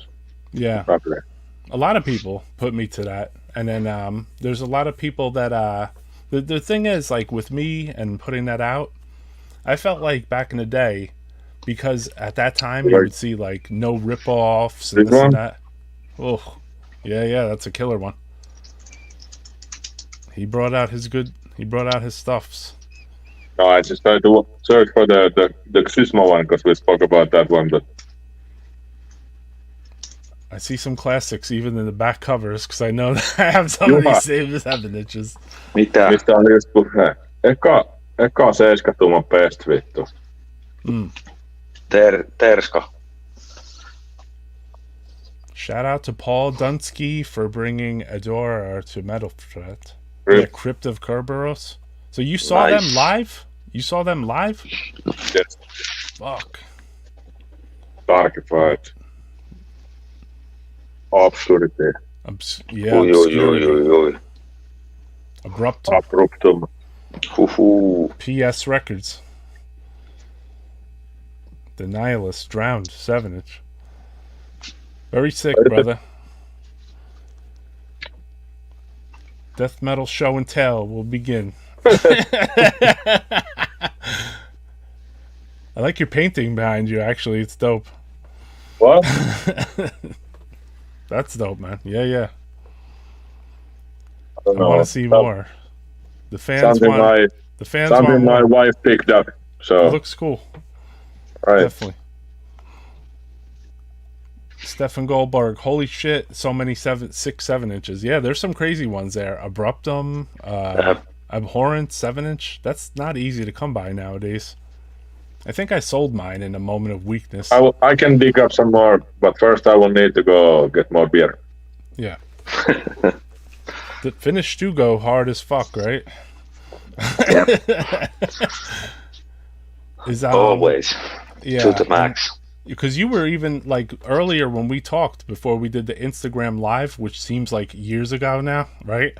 You were like with your friend and he was all drunk, right? Yeah. We went to local pub with him and he turned like I went there earlier he showed up there maybe like half an hour later, and he was like absolutely fucking shit-faced already. But yeah, I promised to go to his place for a bit, like to have a couple of beers.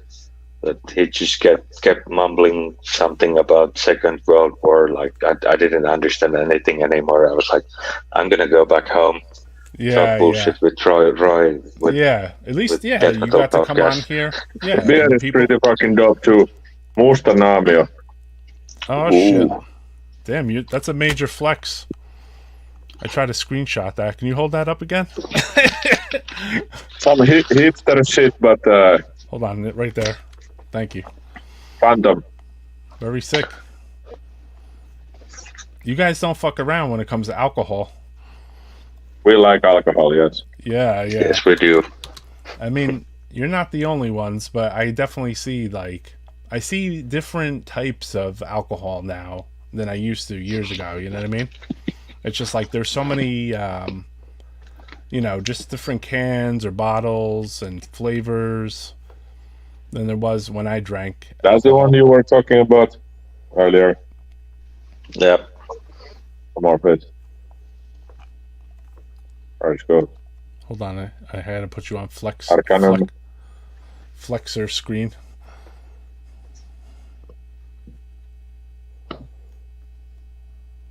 Oh, Andre Peters is What online. the fuck time is it over there? One of our new viewers wants to know. Francisco. It is from like Jamming Out Alberta. 6:37. 6 in the morning. 6:30. These guys go hard, man. Bathroom. Very sick one. Yeah, hell yeah. That's who your buddy was with earlier. Belial. Belial. Ui. Nyt on kova. Black Wizard. Black Witchery 7-inch. Andre, you're back? More coffee and shakers. Andre went to sleep and came back, and now we're still alive. He's been death metaling all night. Dercada Ceramic 7-inch. Decay. Yeah. You didn't sell Nice. off all your death metal shit. I sold the demo. I Oh, told you you. sold the tapes. I got you. I don't care about fucking tapes. So you were more interested to keep your records than you were to keep the Disgrace Disgrace. 7-inch. You know, Disgrace recorded a 7-inch that was supposed to come out after Ceremoniums for Necroharmonic. These are what you showed in your earlier one. The You know deep the. red split 7-inch. Uh, That's cool, man. Those are probably worth a nickel right now. who wants to buy one? I can buy one. I can print it. I was going to ask you too, Jua. You had said you put out Lanterns release. Do you still sell those, or? No, I think I have like 5 copies left of those vinyls, and Well, at least- I'm gonna take them with me next weekend to Kuopio, and Yeah. it's probably gonna be sold out then. So Gotcha. Very cool. yeah, And then that's your last foray into playing, being a record label guy. well, never say never, you know. But Okay. for now, it looks like I'm not gonna do it again. I don't know. Everyone should go buy something of theirs simply for staying up so late. Exactly, dude. And Andre was on my Instagram This is the live. Best Swedish 7-inch. Tiamat, A Winter Shadow. Yeah, the best one. That's a great one. That's a great one.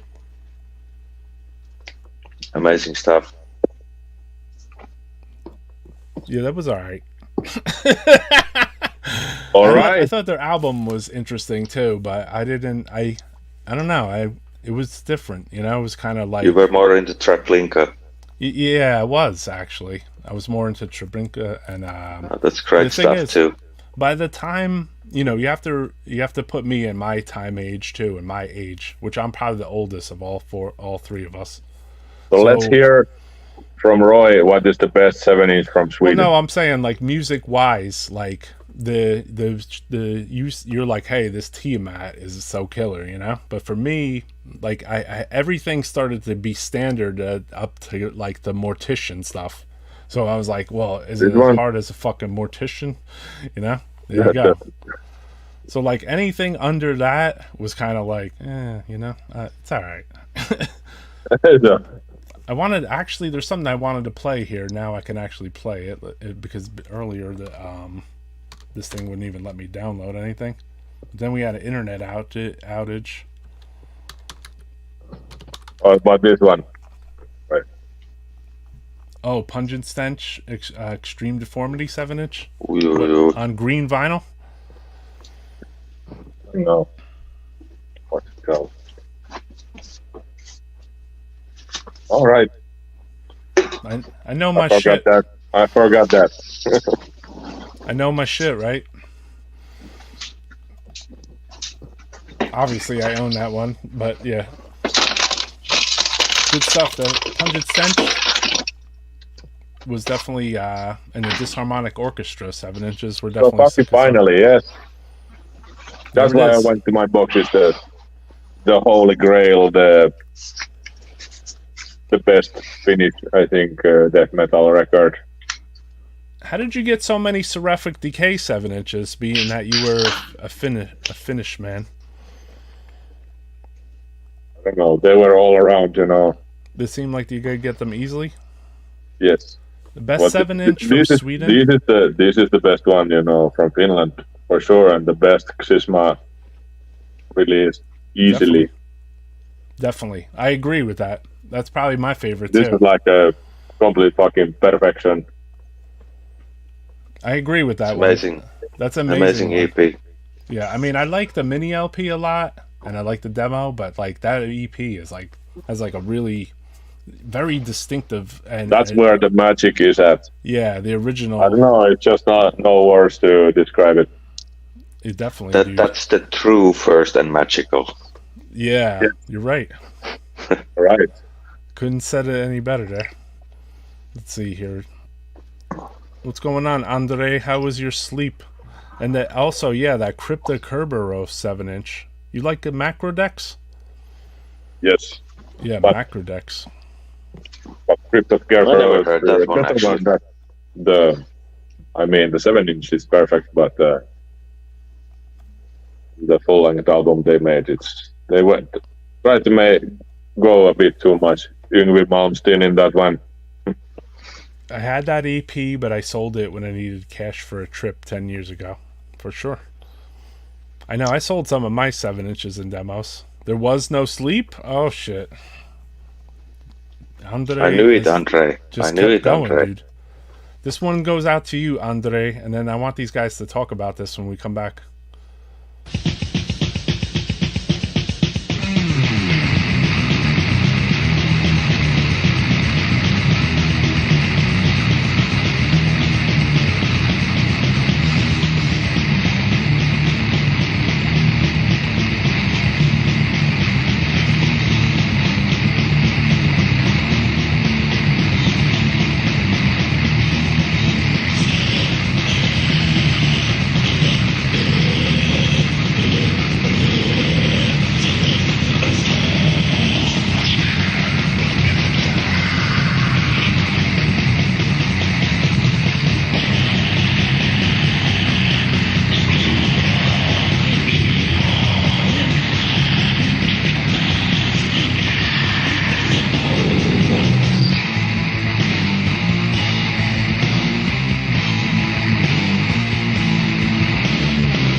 Sorry, guys. I had to Yes. step upstairs to get something.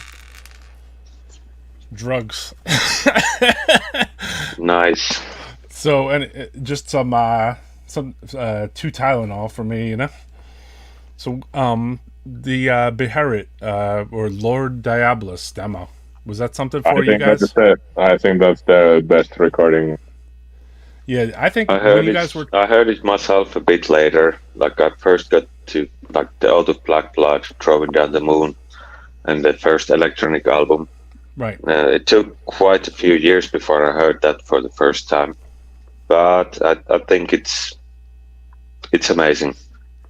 For me, it's hard to put it like in any order because Beherit for me it's the most influential band for me. I found black metal pretty much through it. I found electronic music through it.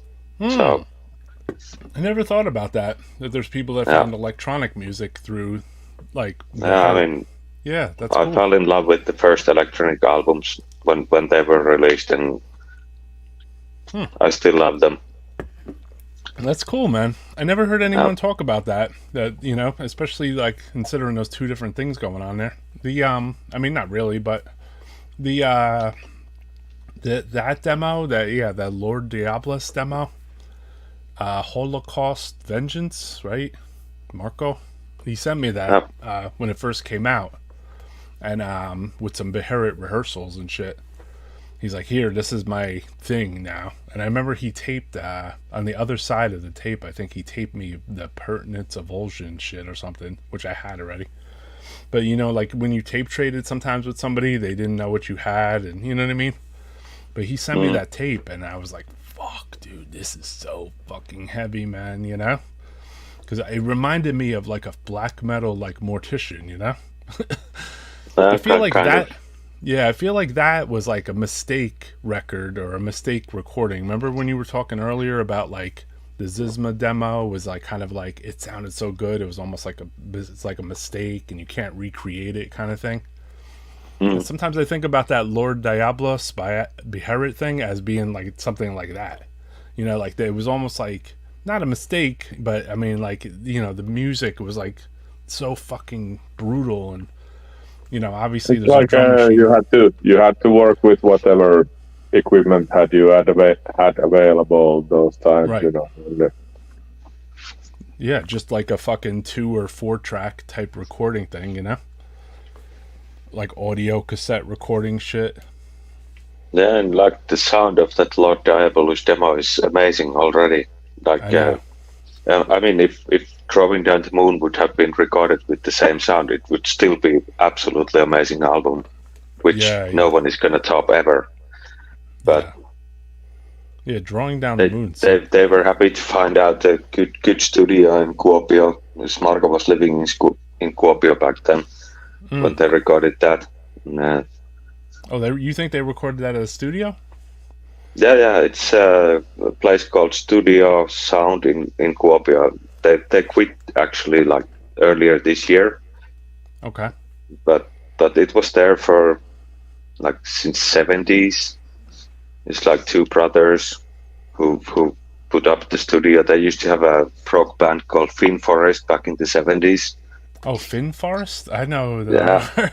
Yeah. But so these guys recorded that album, or one of the brothers. I don't remember which one. Right. But yeah, they recorded Throwing Down the Moon.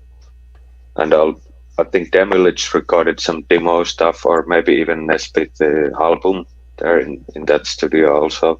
Right. Tarot, a lot of like Kuopio metal bands recorded stuff there. You would see that name, and then you would say Tiro or something like that. Does that sound familiar to you guys? What? Tero? Yeah, Tero or something. Studios. You mean Tico? What Tico. is it? Tico. Oh, yeah, that's it. Tico. Yeah. Impaled Nazarene, Sorry. Sentenced. Well, these guys went to record stuff back then. A lot of people did, right?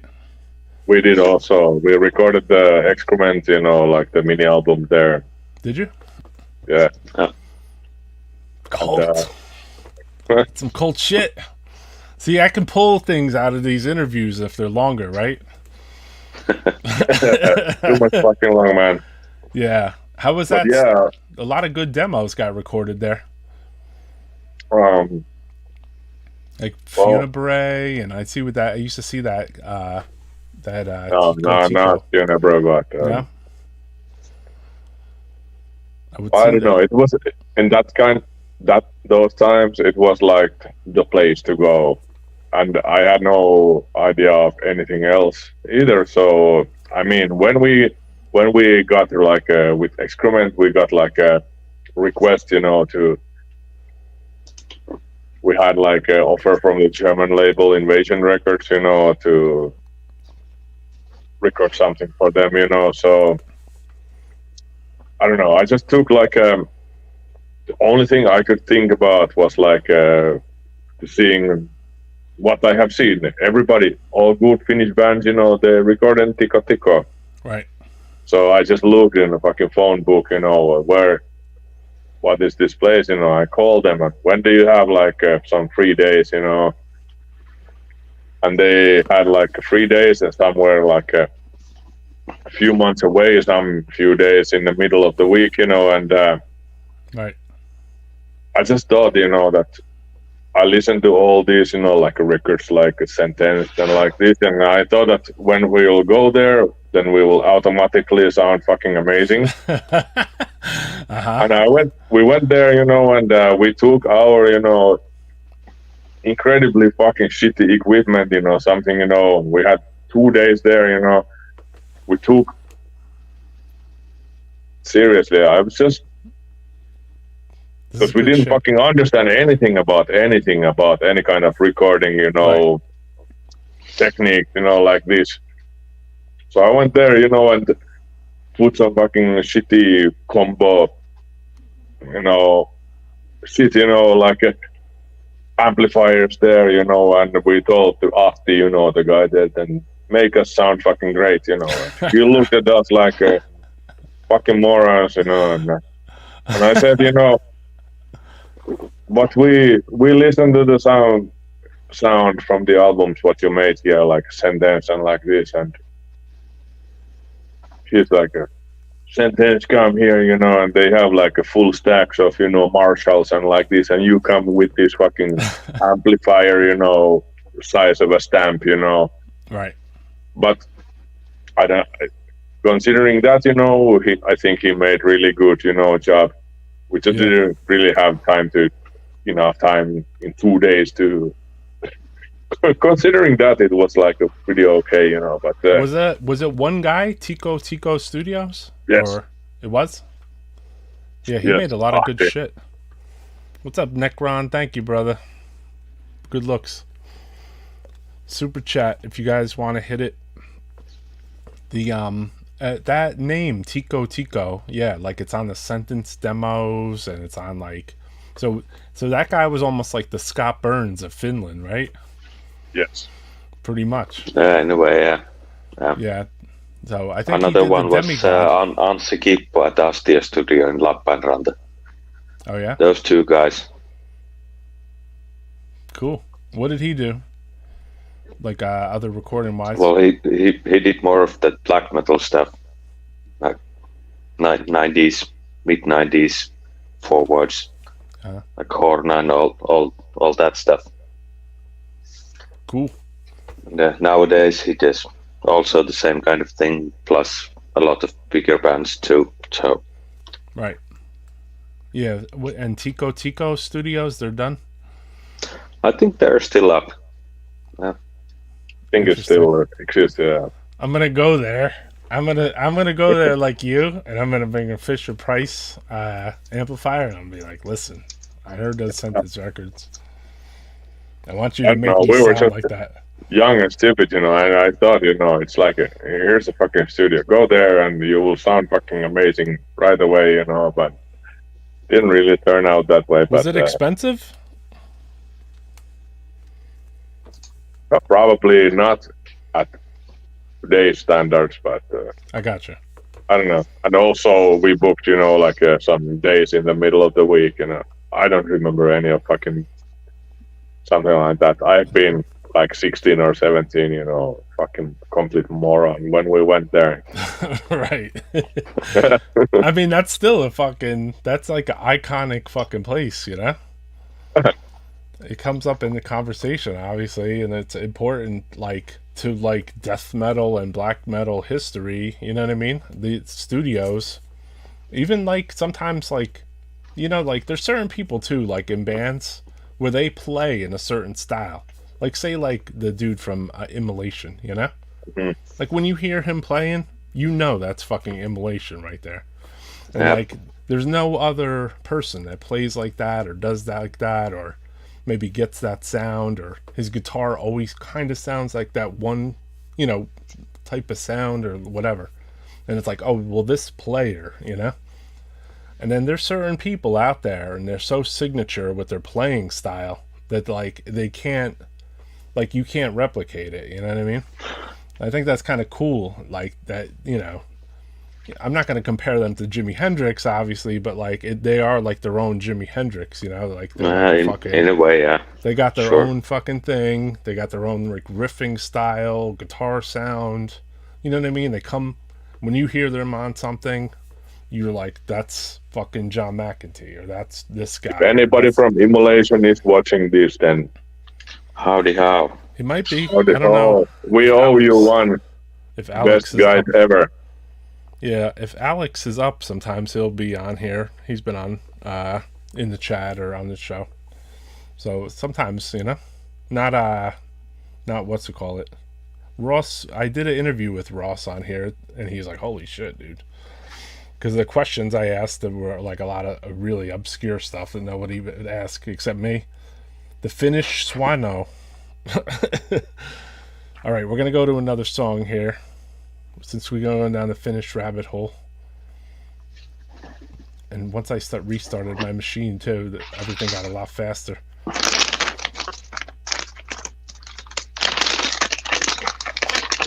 see here.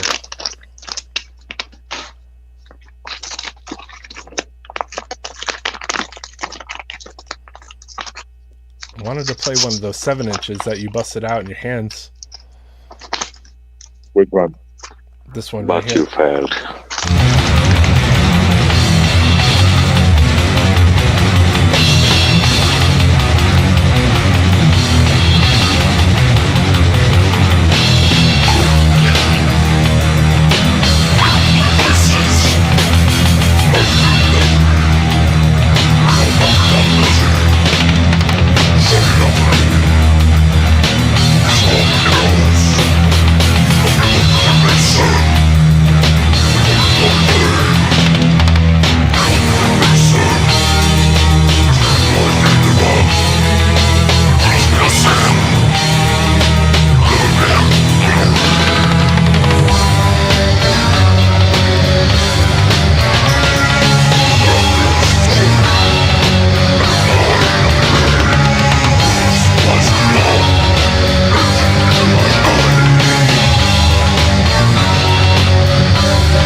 That's fucking it. I know, man. That riff, those drums, You too. know, Those drums the whole time. My cover was light purple on this EP, not white. I think my record was purple. I don't know. that song for me is like the epitome of the Finnish death metal, you know. Yeah, there's 30 Weird and variants. fucked up, you know. That is my favorite thing. Thank you for playing that. Yeah. Right. Yo, I mean, you are part of that right now. I mean, your band is part of the Finnish death metal legends at this stage. So you and Blah, them blah. are the same. Blah, blah, none of that shit, you know. Yeah. Let's just speak about how fucking awesome I mean, the is. recordings. I wonder where they recorded that. The production and everything on that is, you know, you just can't do that anymore these days. No. I wonder where they recorded that. I want to play this other song too. This was I was thinking about asking also, maybe we should ask about, you know who is Timo Tolkki? Who? Do you know who is Timo Tolkki? Timo Tolkien? Timo Tolkki. I know the name roughly. Well, you know, it's like some kind of power metal scene, like some kind of, you know, big name from the band. Do you know Stratovarius? Same kind of like a Halloween kind of power metal thing, you know. Yeah. But it is him who, you know, recorded this. I mean, Stratovarius is like 80s. That guy is the god of Finnish heavy metal guitar playing. Power metal band from Finland. But it is him who recorded like a early Funebre, and Abhorrence, 7-inch, and like this, you know. I think we're thinking to ask, you know, maybe we should ask him to record some EP or like that. Yeah, for sure. If he would still have it, you know. Wasn't the guy that was in Crypt and Kerberos in some of those bands too, or has a band that's like those? You know that guy? What? One of the guys from Crypt and Kerberos. He was in Macrodex. He's like, wasn't he in that Stradivarius band too, or whatever? Maybe I'm thinking of something else, though. I have no idea. I think you are. Check it out. I think I'm thinking of something else. Maybe like he has another probably band of some sort. I didn't realize that was the dude that recorded Funebre. Yeah. I did. That's wild. Sunlight? Fuck Seraphic Decay? So I don't know with what kind of equipment, you know, Timo Tolkki was recording those kind of like... yeah, but maybe... those are quite like a supreme productions when you think about it, like Abhorrence, you know, EP and... Yeah. Funebre like that, you know, so... I know. I don't know. We should maybe try to contact this guy, you know. Yeah. If he remembers where he had the knobs, you know, turned on. Yeah, especially for that Abhorrence 7-inch, because that was like super. Exactly, that is amazing production. Yeah. Was there ever like did all those bands? Do you think they like whoever like recorded them also mastered their stuff too? Because like it seemed like a lot of good mastering came out of Finland. I have no idea myself. Like that age of before things got mastered, you know what I mean? So I think like the studio, like, you know, would master it for you, right? I don't know. I think a lot of things probably were not mastered at all, or something like a label. Yeah, that. Just the guy who worked there mastered it, basically, you know, or recorded it, I should say. That's what it feels like, or unmastered, you know. Ask the dude from Seraphic Decay. Did you know him? Just through letters. Steve, what was it? Steve O'Bannon or something like that? Yeah, just through, for me, it was like John McEntee gave me his contact address before all the stuff had come out, you know, like the 7-inches and a lot of the stuff you see.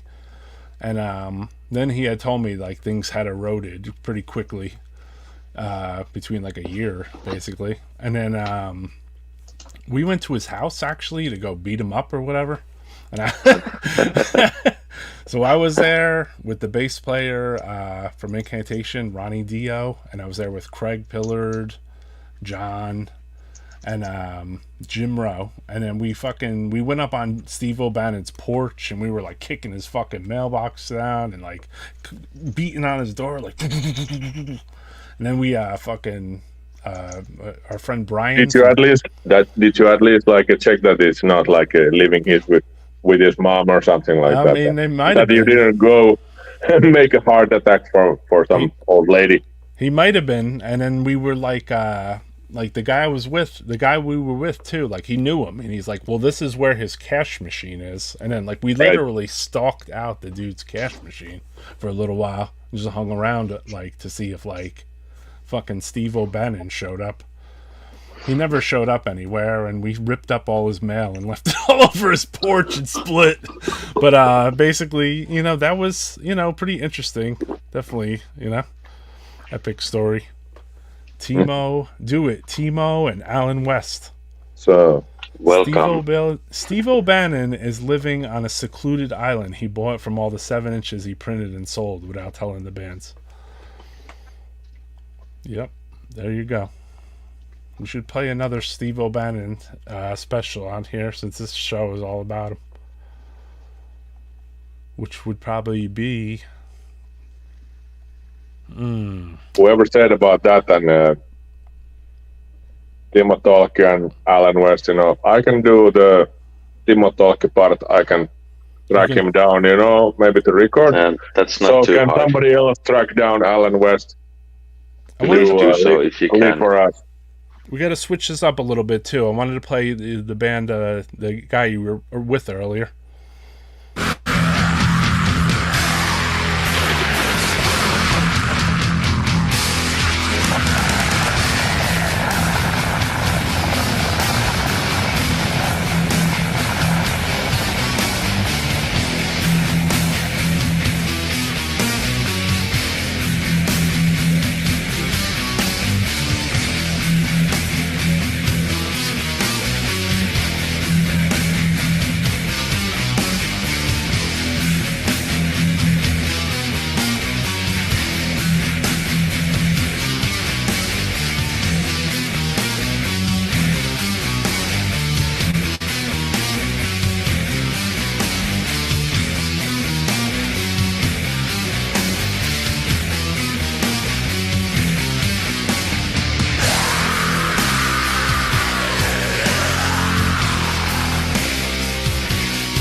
All right, so that was Baratharum. Is that, am I saying it right? I guess so. Didn't you say you were with that guy before you got on? I was Yeah, like, come on live with him. in fairness, but like he left the band before Legions of Perkele album. Oh, okay, gotcha. So And this was what you played. Was already the sell-out album. Gotcha. We were talking about Lantern earlier. Right. So Nico, our another guitarist, he was playing in Baratrum back in the day when they wrote that song, for example. So he played, I think, was it like second and third demo tapes, and he was part of writing that song, if I recall correctly. Pretty decent one. Yeah. So you're saying you like the demos better, though, right? Is what you're getting at? Yeah, for me the demos, especially Sanctus Satanas and the first 3 albums, that's the stuff. But like there's some sound. really cool stuff later on too, like the Devilry EP and. Somebody said love the sound. Baratharum having 2 bass players. Yeah, like when I saw them first time, I think they had 3 bass players and 2 guitars, and timpani drums and vocals. So they had weird lineups back in the day, like really weird. I mean, I guess like sound wise though, they probably have a good soundscape live, you know. Mm. As far as like and like those live shows during like when they put out the Infernal album, those live shows I've never seen anything like that before, and not after that. It was out of this world kind of thing. True. Cool. They play a lot.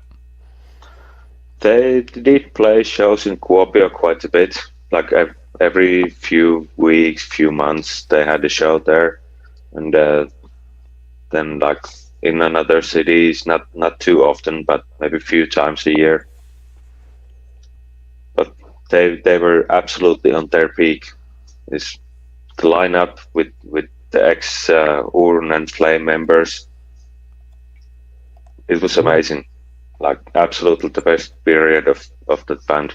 This is really what like this show is about right now. Like Pete, you guys telling us stuff, you know, of like the bands that, you know, people might not know these things, including me, you know. So like I like to go and basically. Well, you would have seen Baratharum around 97, like I think peak times 96, 97, something like that. It's undescribable. Right. Yeah. Okay, so. And it's just like things like that. Best live bands from this country ever. Sick.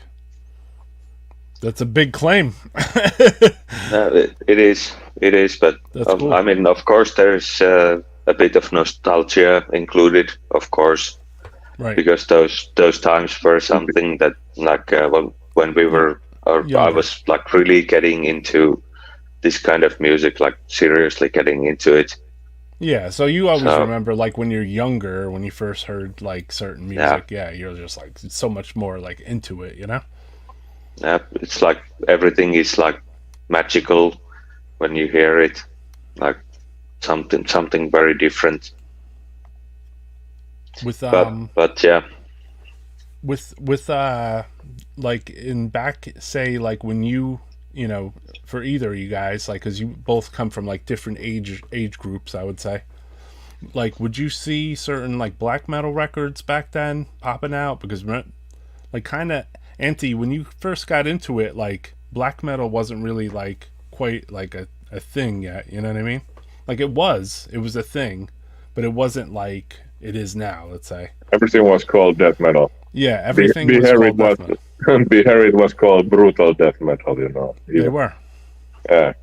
So yeah, I mean, like, but maybe for Juha. But it's, like, you know, it's exactly, you know, like back then, you know, everything was the same, you know.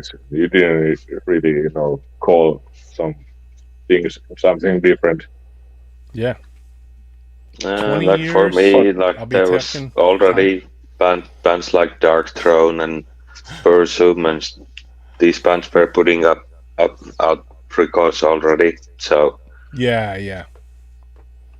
But yeah, I mean, if you was there other bands playing with Baratharum back then, like some black metal bands, maybe that I would know? Live? Yeah, like the No, live shows. not really in Kuopio. Not really. So they would just go and play by themselves? I think I saw Horna played in Kuopio for the first time, maybe like 97 or something like that. But before that, I think Baratrum was pretty much the only thing. Well, if you count Morningstar black metal, I think they did something. But yeah, well, Impelled Nazarene played and Beherit, but that was like 1 year before I got to go to any shows. Right. So I missed them back then. You were a little kid then. I understand. I had that phase of my life too. Obviously, you know, where I couldn't go to shows. My mom told me I couldn't go to a show with John McEntee because she was like, "Who's that man?" I'm like, "Yo, I wanted to go to the Michigan Death Fest, and my mom wouldn't let me go." And I said, "I'm gonna go with this guy John from Fairlawn," and he said, "Who's that man?" I mean, I don't know. I was like 17, though. I was really, fortunate, that my mom was very open-minded about this, that when I've been like 15, I traveled across the country somewhere to see Impelled Nazarene or something like that, or Beherit, that's cool. That was pretty cool. I don't know what the fuck she was thinking, but yeah, at that time she just didn't want me to get in the car and go all the way to Michigan, And she was like, "You can't go to Michigan with some guy." She kept calling him some guy. I'm like, "He's my friend. What are you talking about?" She's like, "No." She's like, "You're not going to Michigan." Was Morningstar dude in Wings or Cartilage? No, I don't think so. We got another song I wanted to play on here because these guys had a personal request. Let me see here. The earlier stuff.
All right, we had to play that one.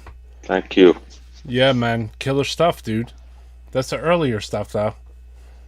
Yep. You still play those From, old songs live? Yeah. Actually, this next show we're playing next weekend is gonna be all old. Oh, shit. You're in that stage.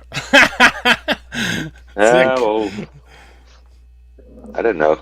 No, that's We cool, though. decided At least the to band changes it couple up. of shows with demo stuff and first album only. Right. So, Yeah, and then it gives you guys a chance to change it up a little bit, right? Instead of doing yeah, it's good to have a bit of change in the, like every now and then. I was looking at the members, Lantern, and the guy has another band, Proscription.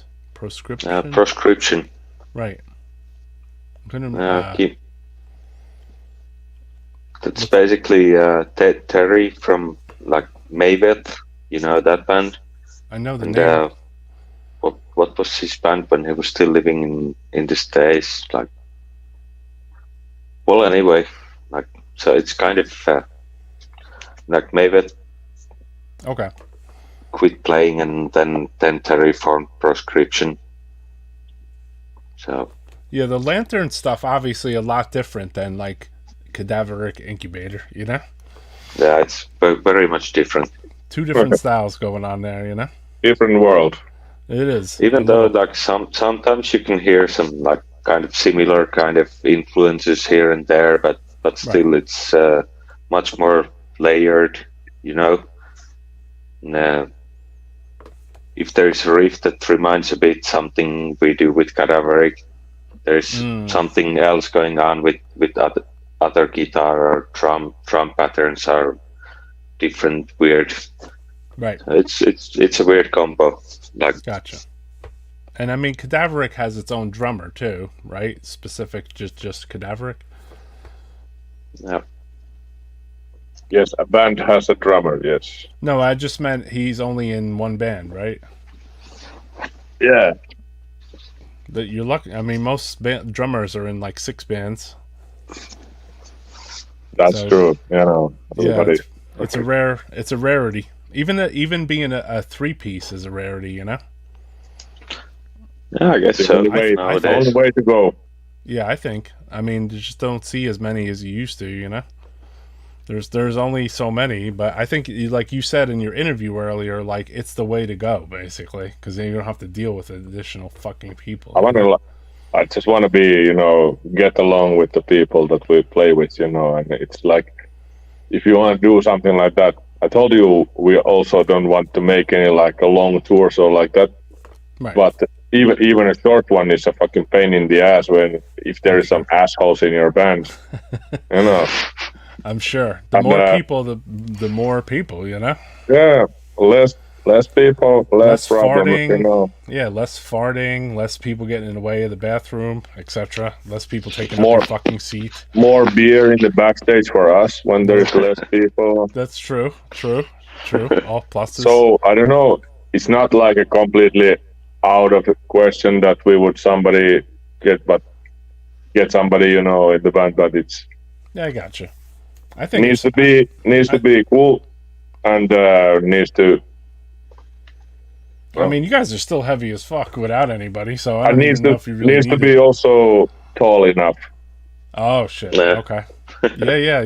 You guys are tall motherfuckers. Like There was a dude, you know, that we were like considering, You were considering. but we thought that he is too short for the stage for us. Okay. He's a lovely guy. So, Right. Yeah, I'm not too serious. I'm not too serious about this anymore. I know. We're only fucking around. Yeah, I didn't even. just kidding. I didn't even get to plug Necroharmonic. If anyone is interested in the chat or whatever, we have a release coming out. The pre-order is up now for Disma on vinyl, which is what do you call it? We mastered this at 45 RPM. Jim Rowe did.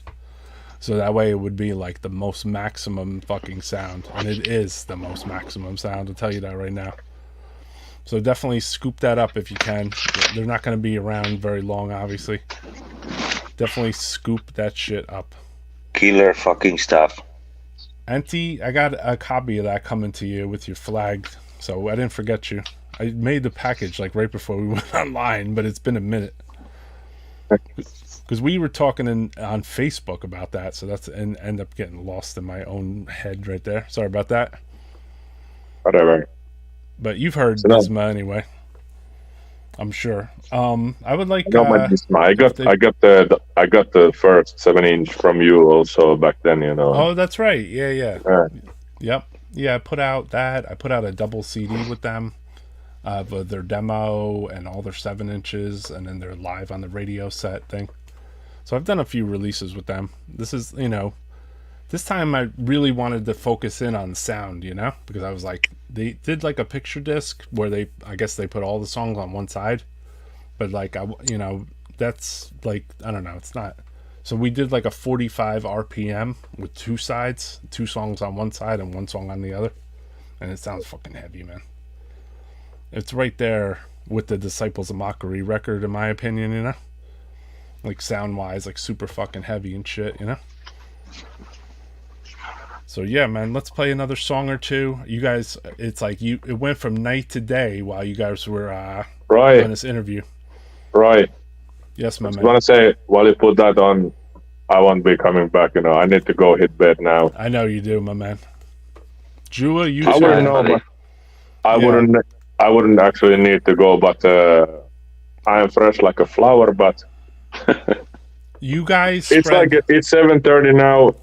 So in about 10 minutes, I'm gonna have my kids coming, Yeah. running around when they are waking up here, and then it's not gonna be cool for anybody. So listen, I appreciate you guys coming on too, because you spread a lot of knowledge about Finland death metal, black metal, everything, man. So it's super cool that you were on for the interview instead of me just playing that pre-roll. So yeah, whatever. It's so we can speak another time, but for sure, I think Juha can entertain you a little bit longer still, but I need to go now. I can hang around here. No problem. All right, brother. All right, thanks, guys. bro. Thanks, everybody. I'll be in touch, brother. Nukkumaan. Moro. All right. So there you go, Death Metal Podcast. Royalty, in my opinion. We got to send him out with a magical song. Let's do that.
Drew had to take his earplugs out. You don't want to hear that.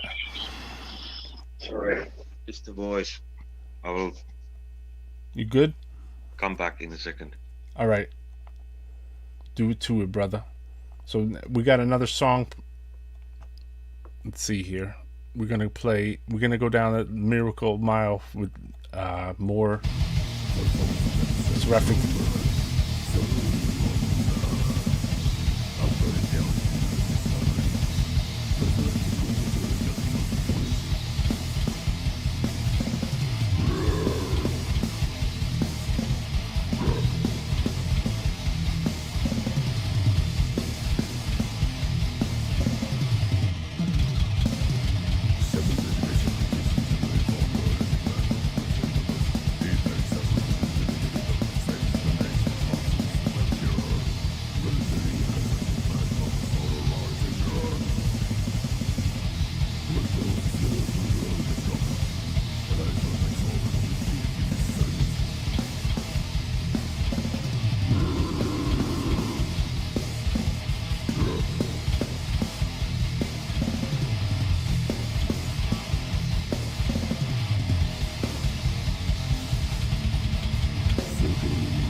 All right, so that was mastered from a wax cylinder. That's right. That was a little low mix, right? That jam. Yeah. So that old Goraphobia 7-inch from that was a Seraphic Decay release too. We should have played that while my boy was on here.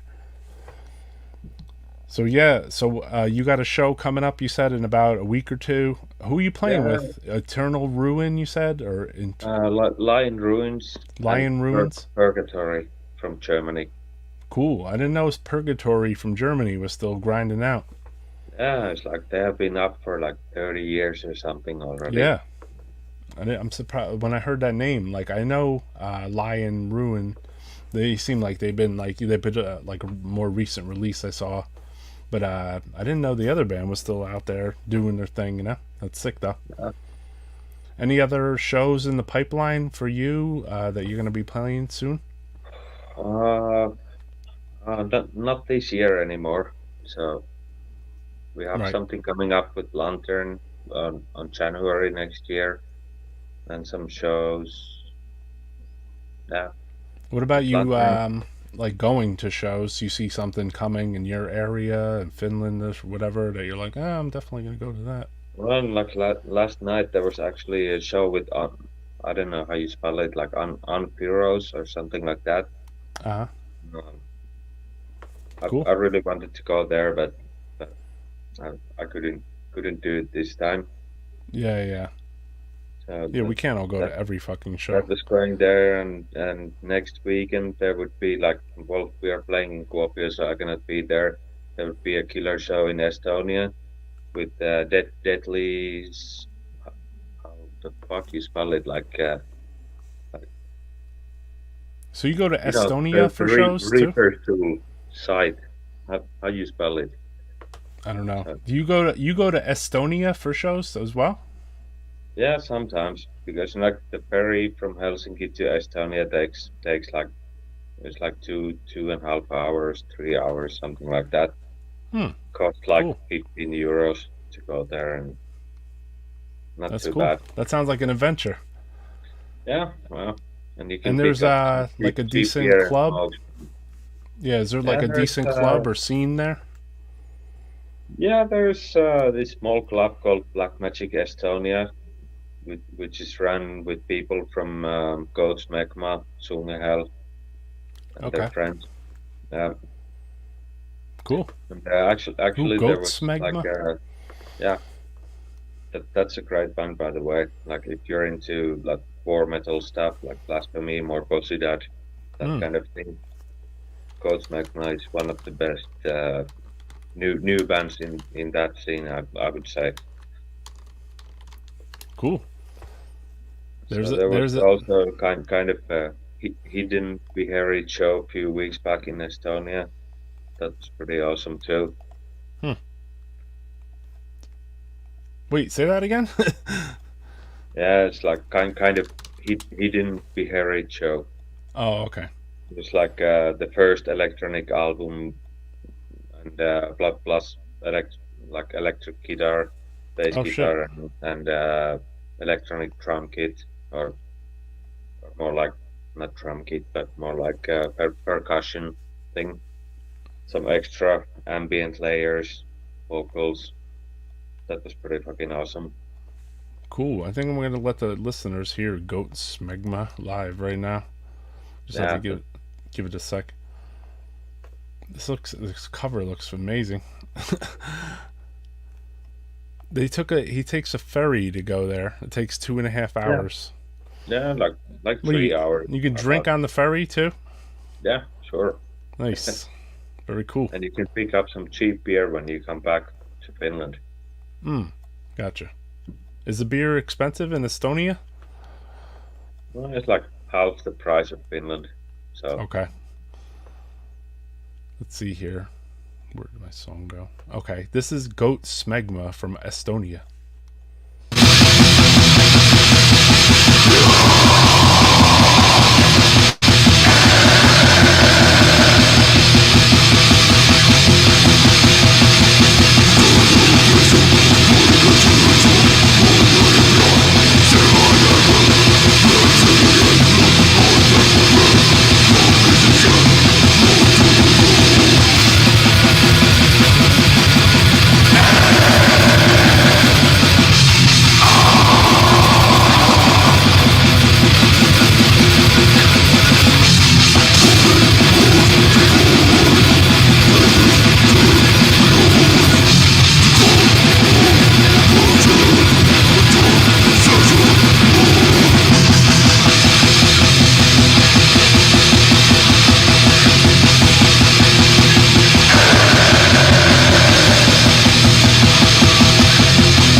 Damn, that goat smegma is sick.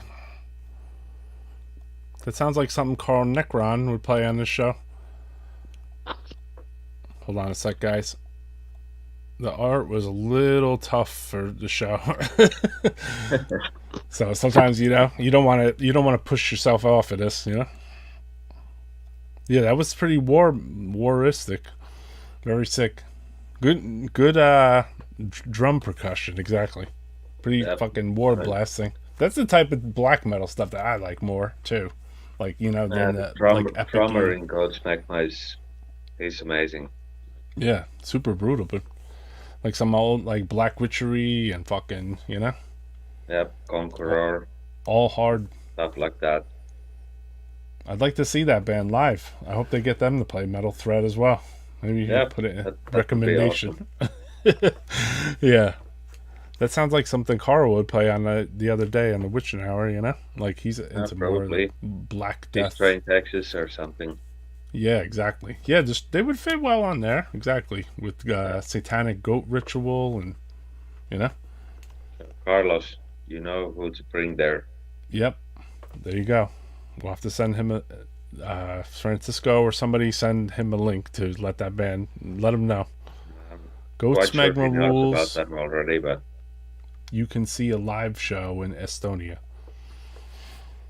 Yeah, I would like to see them live too. They sound hard. All right, so it's too quiet in here, so I have to figure out what to play, and then we're gonna end the show pretty soon. Let's check this out. Abhorror.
All right, so that was Abhorror from Singapore. Yeah. I remember I wrote those guys a letter, and they sent like a fucking awesome letter back, man.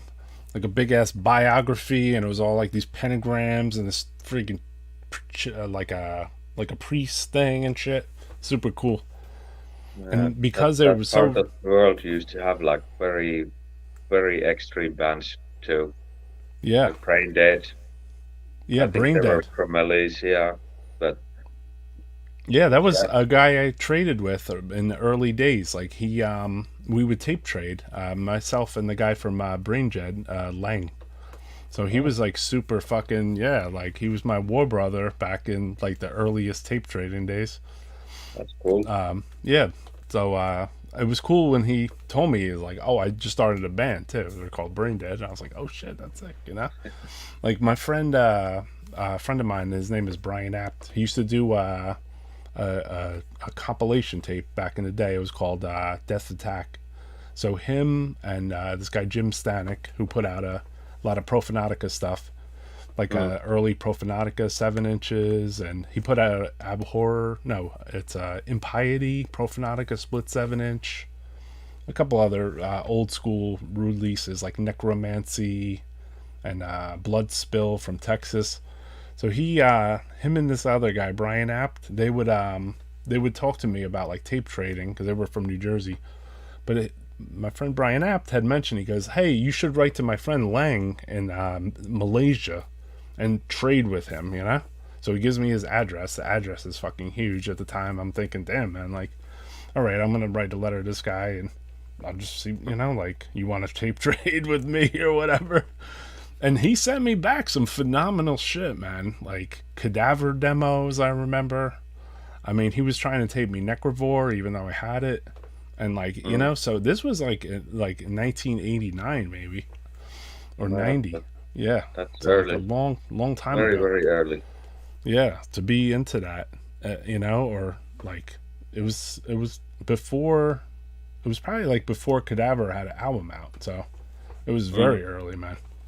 And Lang, I felt it strange because Lang lived in Singapore, and then he had more accessible shit than I did. I'm like, well, how the fuck does this guy get fucking Cadaver demos, you know?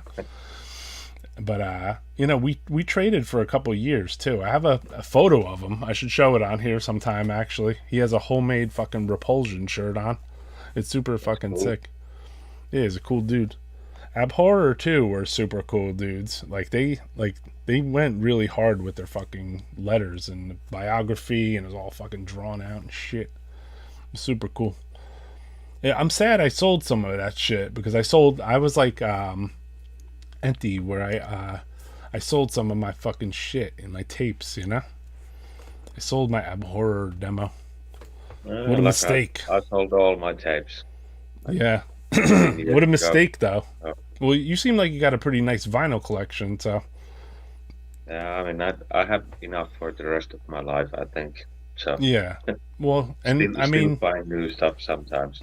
You could, you know, like, this is, you know, a word to anybody that even watches this show. Like, if you collect records and whatever, I would say records, especially shirts and records, like, you can almost like live off your collection. Like if times get a little slim, you know, you just move into the stuff that you don't listen to that much, or it might even be something that's a grail to you, but you're like, you know what, I gotta pay my shit. Just recently moved out to the woods, and he told me he's not going to work one day anymore in his life, because that guy has like more than like 10,000 vinyls.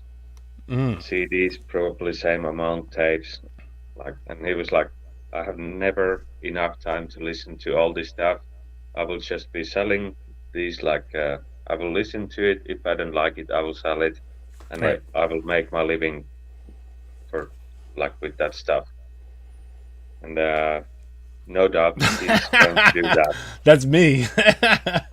I mean, in a weird way, because I don't think I had 10,000 vinyls, but like there's people out there that can do that, you know? Like you can literally live off your records. It's like, it feels like, you know, like in the United States, they have like the stock market, and I'm sure they have it in Europe and Japan and everything.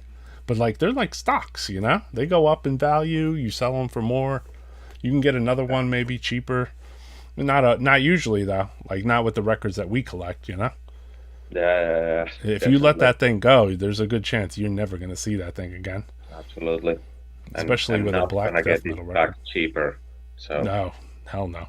Especially with like a black death metal record, like hell no. Shitloads You collect of that stuff there. So. CDs, vinyls, tapes, and shirts. Love having a great collection. Hell yeah. I have a pretty good collection still too. Obviously, what I'm gonna plan to do for some new episodes of the Death Metal Podcast is that I'll probably take some of my stuff from my tape collection and try to play it on here live, because you could play it on stereo kinda, and then you get like a better sound because we did it on someone else's show. Yeah, I've definitely sold cool. some of my record collection to make the rent in the past. Exactly. So have I. Like numerous times, mostly to heat my house. I went through hard times too and lost stuff from my collection. I just got to be glad to be alive. Exactly, dude. Well, that's what I'm saying. True. So sometimes, like some things are just like a little bit of a rental, you get to use them and play with them and play the record and look at the fucking cover and shit. And then you literally like sell the shit, and try in your mind. You're like, I'm going to get another one, but it's like, yeah, good luck. Like you ain't going to get another one of those fucking Seraphic Decay 7-inches. I've sold some crazy shit. No matter like in what form you have this records or recordings you really enjoy and want to have, it doesn't matter. Like as long as you have them available for listen when you want to listen to them. That's exactly the most important thing. The first thing I used to do when I got a 7-inch from Seraphic Decay was get a cassette out and record it right onto the cassette anyway. So I mean, it's not like you could carry your fucking 7-inches around in the car, Yeah. I've also worked for record collectors who had me go out and buy massive collections. Good stuff. Fuck yeah, that's good stuff. I would like to fucking do that. I need to buy up someone's collections. For sure. So we're going to rock another video. This could be a Seraphic Decay themed fucking show. But this isn't Seraphic Decay.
6 hours later, Death Metal Podcast. Still going strong. Keeps going strong. That's right. Gino from Incubus, he passed away a couple years ago. Play the Harmony Dies CD. Play it end to end. We're going to be wrapping this up soon because we've been live since fucking all afternoon, right? This guy's been drinking for like 16 hours. Fucking six hours. Great. It's But like at least, 8, you know what? 8:15 a.m. here, so Yeah.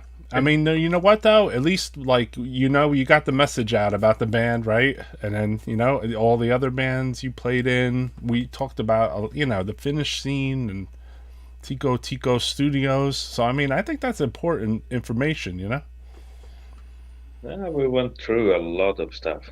Yeah, I mean, that's kind of fucking important information to, like, most of the people that will tune into this for hours on end and listen to me banter around about fucking death metal shit, So, like, like, in a weird way, like, even I learn, like, certain things by listening to whoever's on here, It's like, because I didn't know that this guy's band Excrement recorded there, So that's interesting to me, Yep.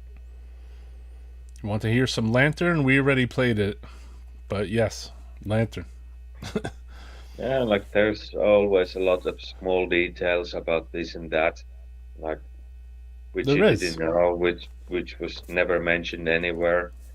But Thus, Death Metal Podcast. The phone call turned into a fucking mini-series for Netflix.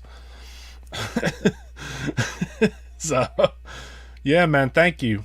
So, yeah, myself and Jua had met at Metal Threat, too. So that was fucking cool, Like,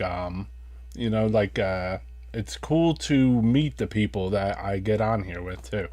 Instead of just talking to them through the video. But it's, either way, I mean, I'm cool with it, yeah, I truly hope we meet there next year also. Yeah, I'm gonna go to that again. I mean, I cannot not, because I had a good time and the bands were good, and I would like to go there and really be a vendor instead of the way I just showed up on a fucking train and I was like really slipshod going there. But sometimes I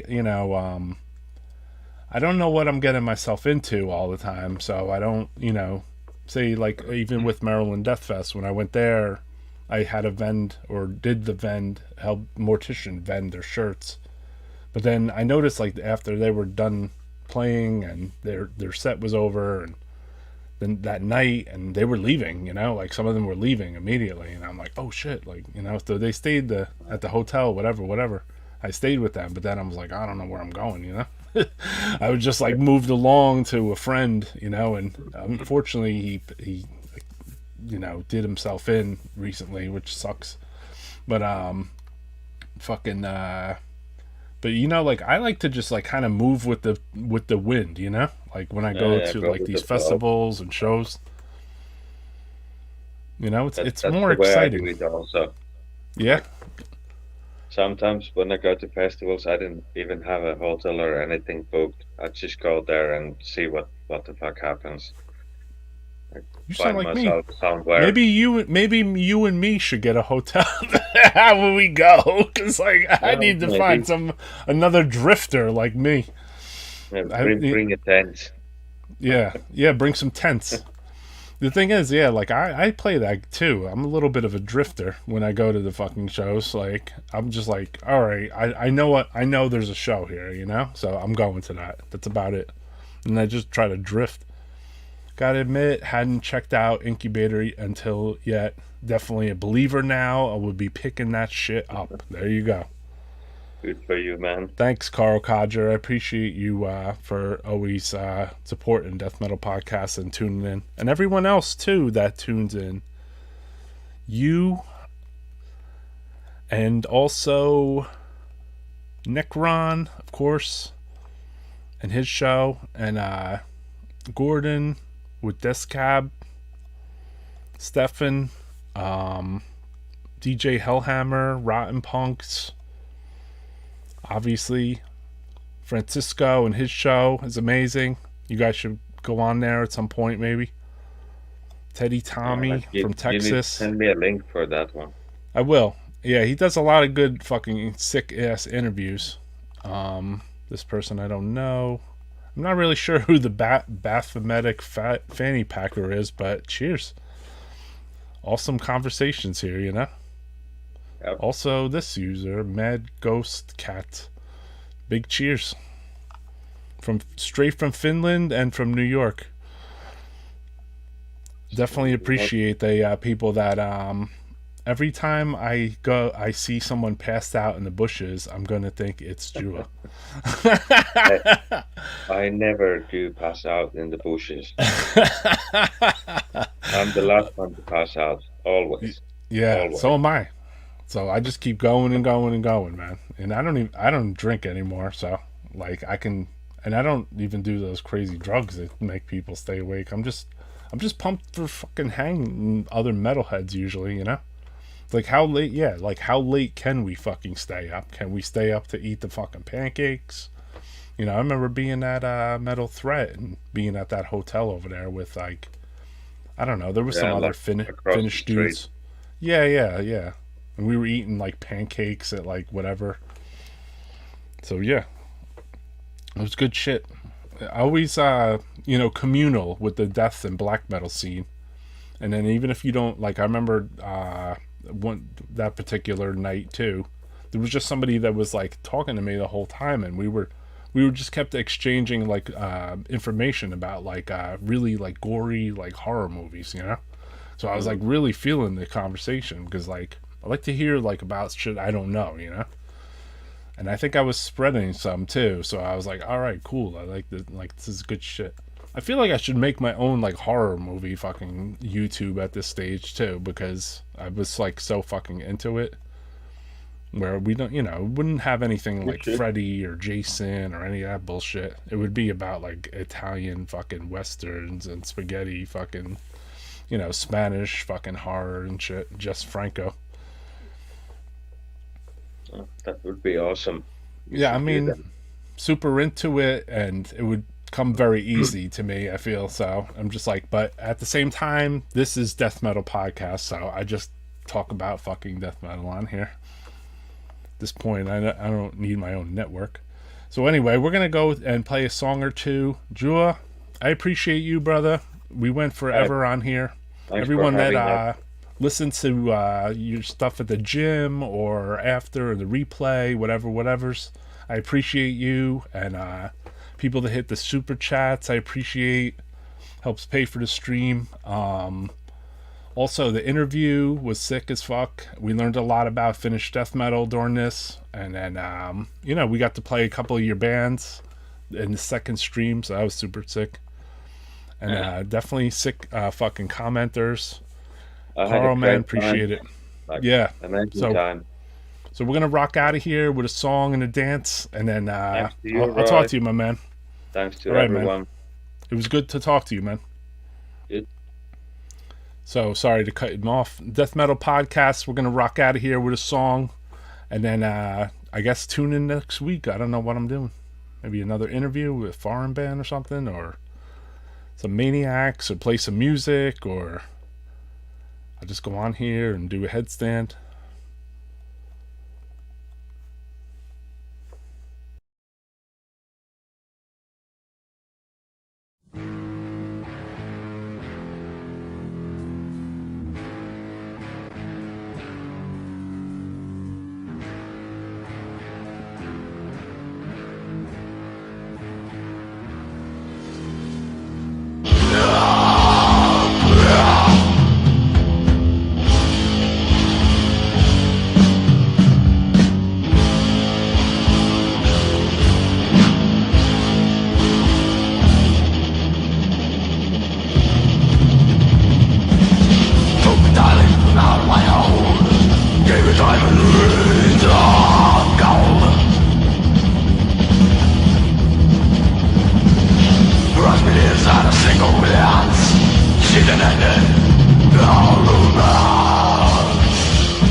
I cannot tell what's the spot.